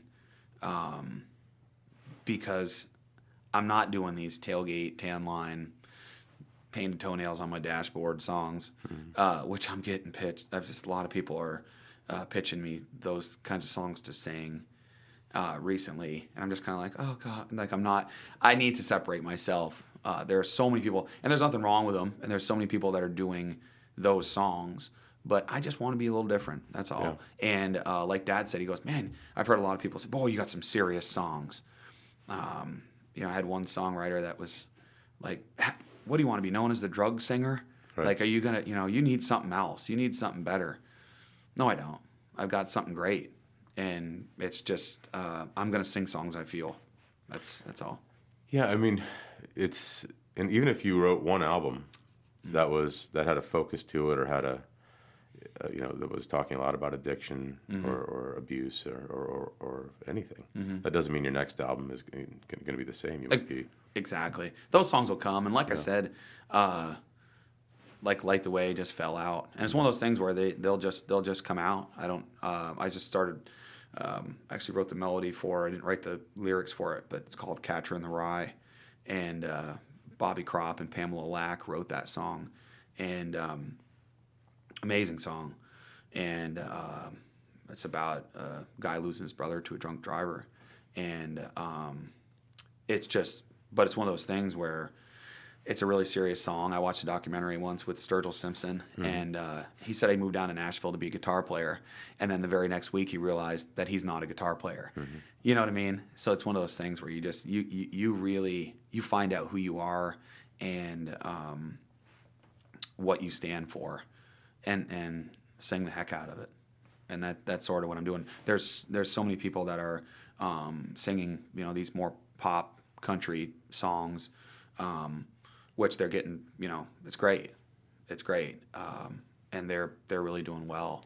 But I just don't necessarily see myself going that route. Yeah. So and if it came down to it, to do one of those songs to get famous, I wouldn't do it, honestly, because it's not. And what is the definition of famous anyway? But it's if that's going to get me on the radio and get me known or whatever, I'm all set, because I'd rather get known for something I stand for and believe in than just to sing a song that's like, this is going to be a chart topper, you know, I guarantee you. So if you want to get famous, son, sing this one. You know, that's just, I'm not in it for the money or the fame, you know, because I've been helping these people, like I said, and it just time and time again proved that to me, that I'm right where I'm supposed to be, helping who I'm supposed to help. In every single day, it's been something, and so that's enough right there to keep me going. So what's next for you? And you mentioned, you know, like Evelyn and the show Remix Coffee Bar in Claremont. Yeah. And what are you thinking about? Would you ever do something like The Voice or audition for The Voice? I did. I did it. I didn't make it. Yeah. It's tough, huh? Yeah, it is. And you know what? I did. They found me on YouTube, and I got a message and said, do you want to come down and try out in Brooklyn? And I said, yeah. And so I went down and tried out, and I made it through that round. And I was nervous as could be. I forgot words. It's one of those things where you're looking in the camera, and you're asking me questions, you're talking to me, but I've got to look in the camera. So I'm staring in the camera, and you're still talking to me. And they're like, the camera's your audience, your only audience, don't look at me. What's your name, what's your age, where are you from? And I'm just like, well, my name's Ben, and I'm 32, and I'm from Perkinsville, Vermont. Look at the camera. Oh, sorry.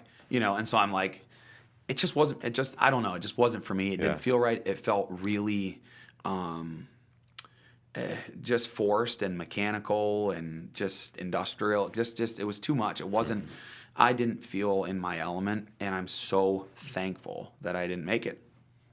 I mean, I'm so thankful, because I would have had to go to California, and I was already in the works for moving to Nashville. And I'm thinking to myself, well, how am I going to pay for an apartment in Nashville if I'm in California and having to be on standby for The Voice? And I know a lot of people that have done it. I know a lot of people. I've met and hung out with Adam Cunningham. He was like season 13 or 12 or 13, 14, whatever it was, of The Voice. And he made it right in the top 10, or I think. And amazing guy, can sing his butt off. And but I just realized, like, that's not my route. Yeah. That's all. It's just not the way I was supposed to be discovered, I guess. So. Yeah, there was a guy from Manchester that made it a ways. Yeah. But yeah, my daughter and I enjoy watching, Yeah. the blind auditions and such. But it seems like after that, and not to take anything away from it, because God knows I don't know anything about the industry at all. But once they go through that, it seems to lose some of its appeal for me. I love the blind auditions because I love watching people just really put themselves out there, and I think it's just so authentic when people come out and they just really give themselves to that moment, and I enjoy that part. I get really nervous on the spot, and I oh man, thinking back to my audition was it was terrible. I rushed it. I was sweating. I was so messed up, and I was so nervous when I played the Bluebird last Thursday, and it was I was so nervous, and I think if you don't get nervous, there's something wrong. It's so funny when I got off stage, everybody's clapping, and I'm like, okay, I'm ready to play the Bluebird now. I mean, that was the feeling I got, was all the nerves were gone. I finally stopped shaking, and I'm like, okay, now I'm ready to play. So it usually takes me a few songs to come into it, but yeah, I'm so thankful that that the voice wasn't my route. I've kind of found some amazing people, and just a different way. Well, it seems failure is inevitable when you do a show like that, because the odds of becoming the one person at the end of it, I mean, it's extremely unlikely. Yeah. And so it must be soul-crushing for the people that do go deeper, and then they think that they've got a future there. Evelyn and I, we talked as I had that extremely long ride back here. She was in such good spirits. Yeah. She was in such good spirits. She's been offered all kinds of cool deals, management stuff, publisher stuff, like all kinds of people want her. She's got no worries as far as that goes. So I think that that's the case with a lot of people, is that the benefit is so many people are watching that someone in the industry more than likely is going to be like, hey, we could use him for this, or we could do a demo song with his voice on it, or so I think there's always benefits, and yeah, it's a bummer, but I mean, I've heard you don't want to win anyway. There's all kinds of contracts, there's all kinds of stuff that come with winning, and even without winning, but yeah, Evelyn was so happy. She's just like, she's like, I'm actually kind of excited because I've got so many paths to explore. So, yeah. Did you see A Star Is Born? I did. Bohemian Rhapsody? Man, I don't know. I haven't seen Bohemian Rhapsody, no. You got to check it out. So A Star Is Born, did you enjoy it? Man, I watched it when I was staying at Selena's a while back, and yeah, I did not see the end coming. For sure, and that hit me real hard. Yeah, that movie hit me really hard. Yeah, I couldn't have hit the nail on the head any harder. It's exactly the way it is. The addiction, the struggle, the hurt, the rise, the fall, the highs, the lows. I mean, it was incredible. Bradley Cooper killed it. Yeah, I agree. Yeah, fantastic. And that's exactly the way it feels. And even after a show for me here, where there's a few hundred people or something, what a high! I'm just flying high, and all of a sudden, the end of the night, everybody's gone, and I'm in my truck alone driving home, and it's so quiet. I don't listen to the radio. Usually it's a really silent ride home, and I can't help but think, like, what just happened? It's one of those things. It's just like, I don't know what happened. I have no idea what just happened. And you got to just feel it, you got to just, it's so real. It's so real. And so when I saw that movie, I started crying. I'm like, I don't even know this is exactly the way it is. They know too. Yeah. It was one of those things where I'm not alone in this feeling. I wish it ended a little differently, but my gosh, yeah. Yeah, that was powerful. It's as real as it gets, yeah. I think it gives you an idea of just that, no matter what level you get to, they're people, and I think most of us who you can't be fulfilled by simply by that success, or there's a lot more to life than that, and these addiction issues, of course. Yeah. Well, going back to Taylor Swift when she made her appearance last week, it just was nuts. I mean, everybody, the videos, the social media stuff blew up, and the radio stations caught wind of it, and everything. And I wonder what people like her find for that normality, that regularity. I wonder what she finds grounding. It's funny. I'm going to be landscaping next week, and that's what I did for 15 years. And I'm getting back with my old crew, and for the whole week, and I'm excited. I'm way out of shape, but I'm excited, and I've been trying to hit the gym a little bit to prepare for that. But I'm just excited, and I know a lot of people have said that, like, just stay grounded. And I think for me, just never forgetting where I came from, coming home, going to landscape for a week. I can make some real money, which is good. Yeah, right. Yeah, pay the rent. B, I can just take a breather from the music and remember where I'm from. I think localization in music to me means so much, and I go back to Aaron Lewis, and one of the things that drew me was that song "Massachusetts." I'm not from Massachusetts, but I was going to ask you. Yeah, no, I'm from here. Yeah. But hearing in your songs, I hear you talk about Green Mountains, and you mentioned another song of yours, that camp song. Yeah. Yeah, you talk about was it Garland, Maine? Yeah. Mike Ever, right? Yeah. And I think there are a lot of people. I don't know this, but up here in New England that want to hear country music, but it's not all twang and about the South and tailgates and a lot of it. Once again, I go back to Aaron Lewis talks about Chippewa boots and his Ford, and it's New England has a lot to offer, and there are a lot of country people up here, a lot of country folk. It's funny going back to Bob Ezrin. We were talking about that during the hour time I had with him, and one of the cool things was he goes, you could be Ben Fuller from New England, and he said New England is so big. And it's funny, everyone I talk to, even the people that have kind of analyzed what I have going on down south, are just like, man, you've got a following. You've got a really rugged following. Everyone here is so diehard. I had Steve Smith, thankful to Steve Smith at 94.7 WCNL in Newport. Yeah, great guy. Yeah, he's been so good to me, and he's been playing me and Caitlin twice a day, every day for the last few months now. Yeah. And if it wasn't for him, I wouldn't get any, it's just, again, like I said, getting radio play is a huge thing, and just getting my songs out there. And, it's one of those things where, like, at shows now, people will sing my songs back to me. And I think that in part of that happening, in part of, people like Steve that are giving me a shot to play. But it's so cool. Getting back to your roots and just, Well, hopefully you get some good inspiration. Yeah. I hope so. Yeah. Or some blisters on my hands from you'll the shovel. Both, no doubt. Yeah, for sure.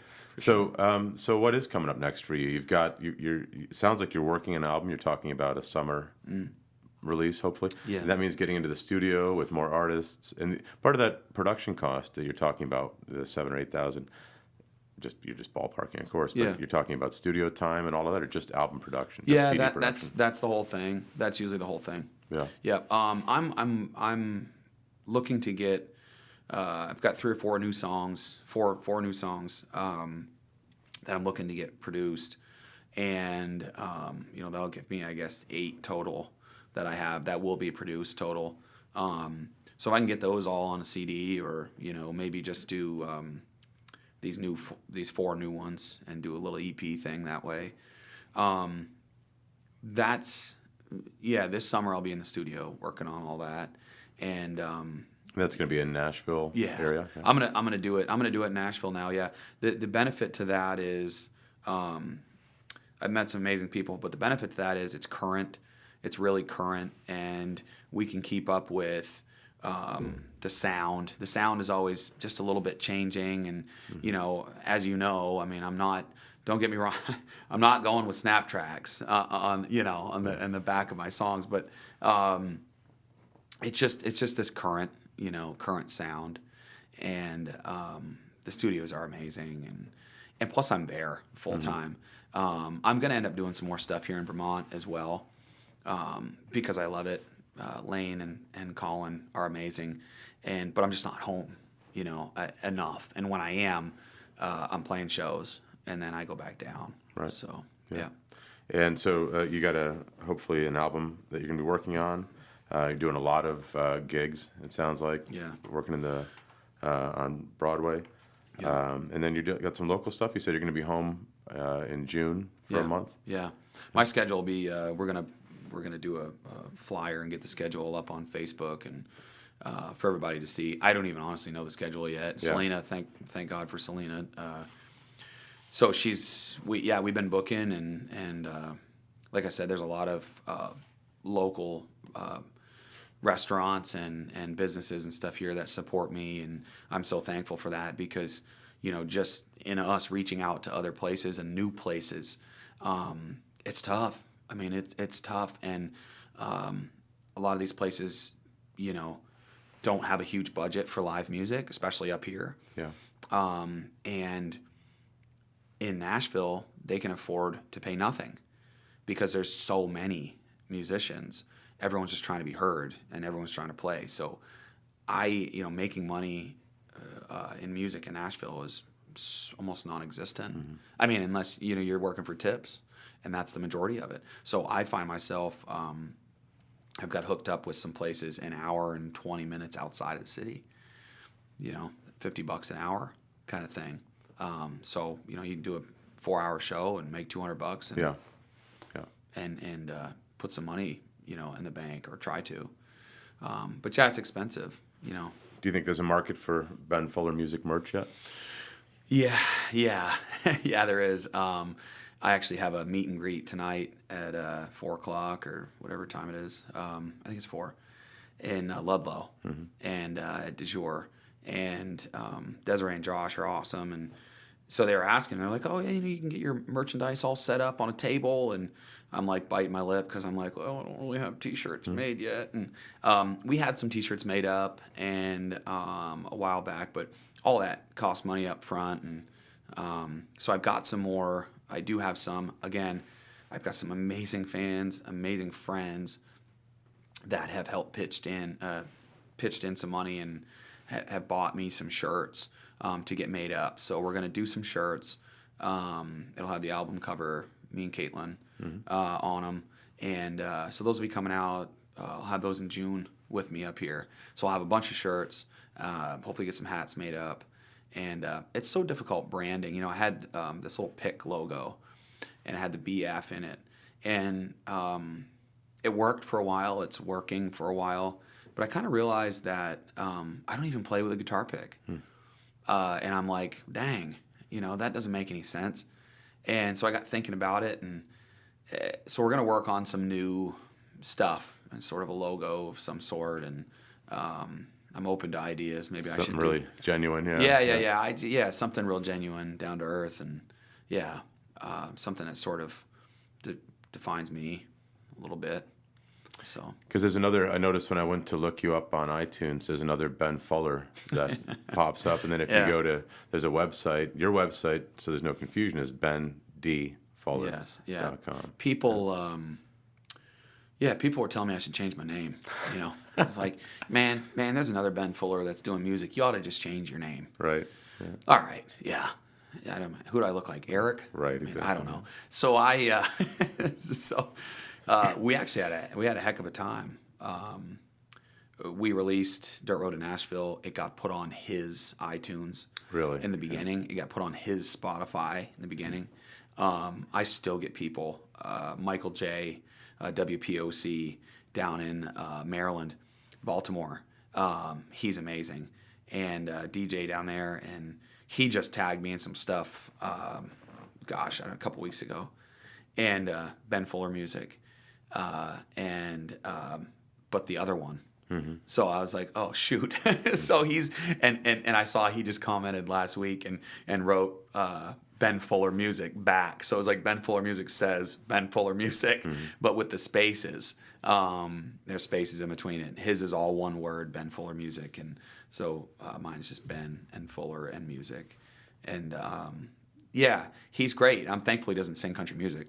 Yeah, right. Yeah. I'm really thankful. Yeah. Then Then I'd have to change my name. Yeah, right. Or he would. Yeah. Yeah, right. Yeah, that'd be tough. Yeah. Yeah. So, and where else can people find you right now? So the website, iTunes, you mentioned Spotify. Yeah, Apple Music, all major music platforms. I know some people have sent me screenshots of Ben Fuller Radio on Pandora, and so there's once we start getting some more songs out, I'm excited for that, and just give people a chance to hear who I am and hear the direction I'm going, and hopefully everybody loves it. And I think they will. Just because I'm just trying to be as honest as possible and genuine. And Instagram is another one. Ben D Fuller on Instagram. Okay. And I know you can just type in Ben Fuller, and I do come up on there towards the top. So, but yeah, between Instagram and Facebook, we're always putting stuff out. Fuller Friday, and there's always something new every week. And it's been just some amazing things like the Bluebird happening. And we actually have I don't know how I scrounged money up, but I did for the Bluebird to have 2 videographers come for my performance and film. So I think they decided to film me and Caitlin and turn that into a video at the Bluebird. So we got special permission from them. And they're actually clearing us for releasing the audio. It's a big, like, Bluebird really takes things very serious. So we had to go through a bunch of loopholes with them, and but everything's checking out. It's going to be good, and we should have that video back soon, and we'll be putting that online for people to check out. YouTube, Facebook, Instagram, all that stuff. So very cool. So I'm very excited about a live, just a fully produced music video, if you will, at the Bluebird. One of the things I really cherish on albums is when you get that special edition of an album, and they'll tag on a couple of live performances of some of the same songs. Yeah. At the end of it, I really enjoy that. Yeah, that's something neat to keep in mind, actually. Yeah. For me, and I wouldn't mind doing that. I know I've had a lot of people. When I sang at shows, have been some shows where I'm like, oh, dang, I wish someone got that recorded. Yeah. Just because I'm like, wow, I either didn't mess up the song, either sounded like the sound was really good. Some venues Just the sound energy sometimes. Yeah, and the energy, and some venues just sound really good. Yeah. And I know up here, live music, like I said, is just almost non-existent. The bars don't have in-house systems. Nashville, it's almost all plug and play. You walk in, you got a 1/4 inch, you put it in your guitar, and the microphone's right in front of you. It's tough, man. We used to do a lot of live music at our restaurant, and we had a decent budget for it. We were doing 1 or 2 shows a week, and the insurance killed us. The insurance agency came down and told us that, you're doing live music, so you're no longer just a restaurant, you're a pub. And so the difference, our insurance was about, total liability was something like $4,000 a year. It would have been over $10,000 additional just to have the live performance. So we had to pull the plug. But we loved it coming out of Austin and moving back up into this area, opening up a restaurant. We thought this is a great opportunity. We love live music. Let's just do it in our own place. So Carlos used to come and play once a week, and then weekends we'd have a band, and sometimes it would be themed, and sometimes it would just be a local band. We had a lot of different local musicians that used to play, especially when we had a Woodstock location. And they wonder why. Too expensive. Yeah, gosh. And the insurance was it. It was. And obviously we paid musicians decent rates. I think it was anywhere from a solo for a couple hours was $150, and then a band would, I think the average was probably about $300 to $500 a night. And it wasn't a real money maker for the restaurant, but it was the vibe we wanted, and it paid for itself at the very least. Yeah. But we just, once the insurance jacked the rate, we just couldn't do it anymore, so we had to pull the plug on it. So I really love the fact that Salt Hill and other places just bite the bullet and just say, we're going to do this, we're going to do it to the full extent. And there's almost always live music or some event going on at their places. I think all they have to worry about is fire code sometimes. I know that some of the shows I'm playing at the Sumner House on Sunday, Cinco de Mayo, and I don't know how the floor stays up.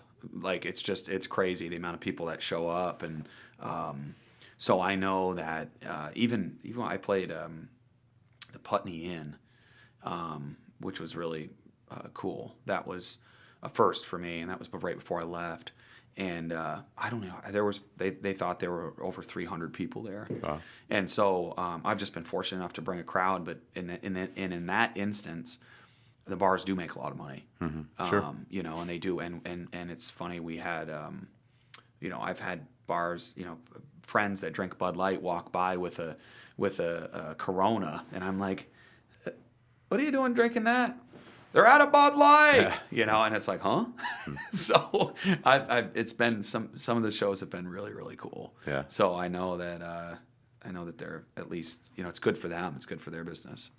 So A few of the guitar players that I know, they do have a different type of addiction, which is guitars. yeah, How are you doing with that? good. Good. I'm actually going after I leave here. I'm going to go see Neil. Yeah. And they're going to be so happy to see me. And I think they're open. Yeah, today's what, Thursday? I've got four guitars now. I play Boulder Creek. Rascal Flatts plays Boulder Creek, and they're really awesome. Guitar, acoustic electric, and then Guild. I've got a Guild that I really love. So I bounce back and forth between the Guild, and I got 2 Boulder Creeks and a Guild. And then I've got a Takamine. I just ended up getting one of those too. I don't know why. That's how it happens. But yeah. it's so funny. Yeah, but I mostly play my Boulder Creek. I love it. And they're all, you know, around $1,000 a piece, 800 to 1,000, something like that. Respectable, but not insane. Respectable, but not insane. Yeah. But I'll tell you, I've been to some guitar shops recently, and you know, you pick up a $5,000 Taylor or, you know, Guild or whatever, and I mean, it's magic. So someday, you know, it's just the sound, the feel, just the difference in your fingers on the strings. You don't have to press nearly as hard, right. And it's just the action is just so smooth, and you know, it's like driving a Cadillac compared to a Civic. You know, so I try not to play too many really nice guitars because I'm like, I'm gonna want, and now I don't want to play this. Yeah. But yeah. Yeah, so I travel with those. I've got them all. I've got all of them here with me, all 4 in Vermont. I travel with those, and just in case, you never know. Well, be careful going over to see Neil today, because I understand they've got some killer sales because of their retirement and all of that. Oh, so. I wondered about that. Yeah, you better be careful. It's a good thing I don't have any money. There you go. Yeah, leave your credit cards locked up. Right. Yeah, maybe if I'm lucky, he'll put me some kind of payment plan there or you something. Go. I know he would. He would do that. He's an amazing guy. Yeah. Any advice to anybody else that's looking to get into music, that's sitting on the fence? Yeah, if it's scary, it's good, and you know, if you're afraid, it's also really good. And most people are, you know, just scared to jump, and I'm back here to tell you that I jumped and I'm still alive. And we're just not promised tomorrow. We don't know how long we have. Nobody does. And the cool thing is and I think also paired up with this addiction thing, life is just so short, and it's so precious and fragile, and we have no idea what's next. But if we just leave our arms open and along with our hearts, you know, it's the things that will come to you are just incredible. So I just think a lot of people walk with their arms folded and kind of head down, and if you really start noticing things, start noticing other people, start noticing things that are happening in your life, you'll become more in tune with yourself, I think. And that's what I've been doing. Like I said, I stopped believing in coincidence, and you'll start to notice some cool stuff, and just start looking around, start listening more, and the sights and sounds and smells and stuff will start revealing themselves. And just follow your heart. That's what I'm doing. Roll the dice. So always have to. Anything else you want to talk to us about today, or tell us about what's coming up for you? I can play you a song, I guess. Sure, I'd love to. If you're into it, I'd love to. What do you got for us? I guess we'll do. I'll do that song Light the Way. I'm going to turn off my mic over here. Okay, I don't cool. get double.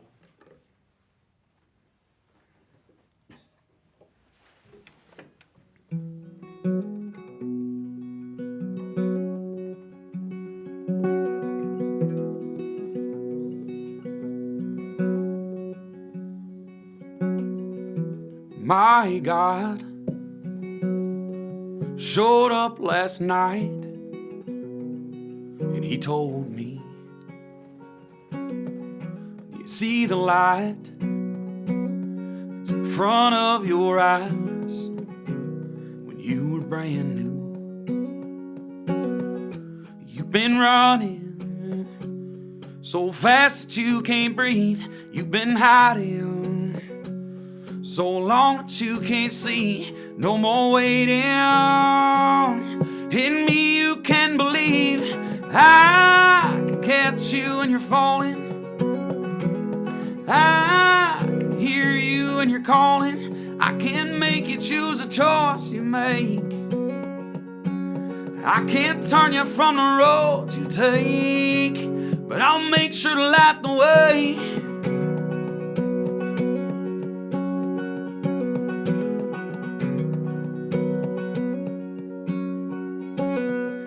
My God has been calling out names, and he asked me, do you see the light that's in front of your eyes?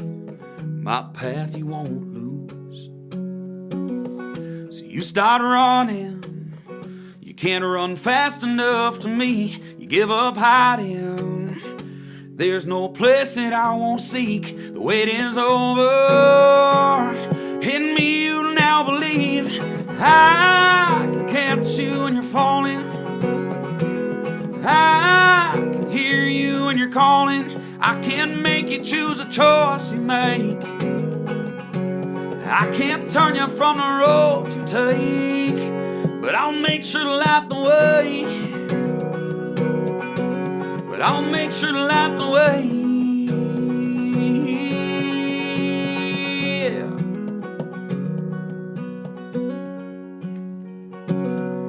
Can you see me? Yeah.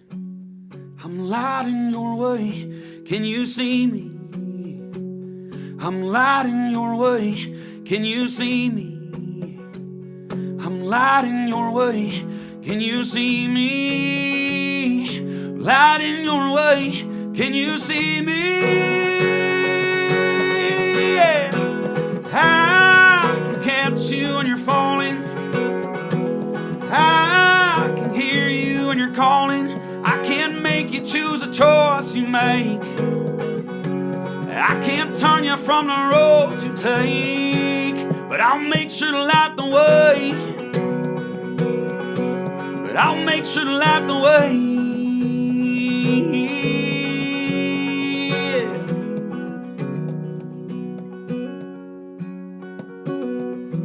My God showed up last night, and he told me.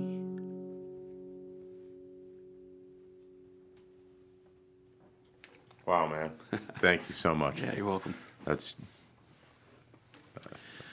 beautiful. That's yeah. I have chills. Yeah. So. Thank you.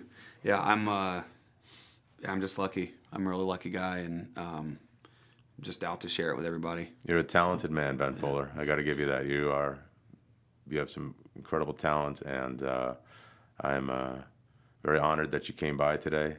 I know you've got a continued great future ahead of you. Just keep at it, man, because people need to hear what you have to say. I think that's something in and of itself. You've got stories to tell. You've got things to say. You've got a great vision, and I'm really happy that you're out there sharing it with people. Thank you. And thank you very much. Yeah, you bet. Thanks for having me. You bet.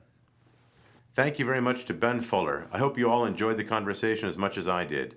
The easiest way to find Ben on iTunes is to search for his song, Dirt Road to Nashville, and take it from there. You can also find him on the web at bendfuller.com or on Instagram and other popular social media as well. If you're in Vermont and New Hampshire, you should be able to find Ben performing during the month of June 2019. Check out his website for dates and further information. Thank you all for listening, and please come back and check us out soon here on Radio Free New Hampshire.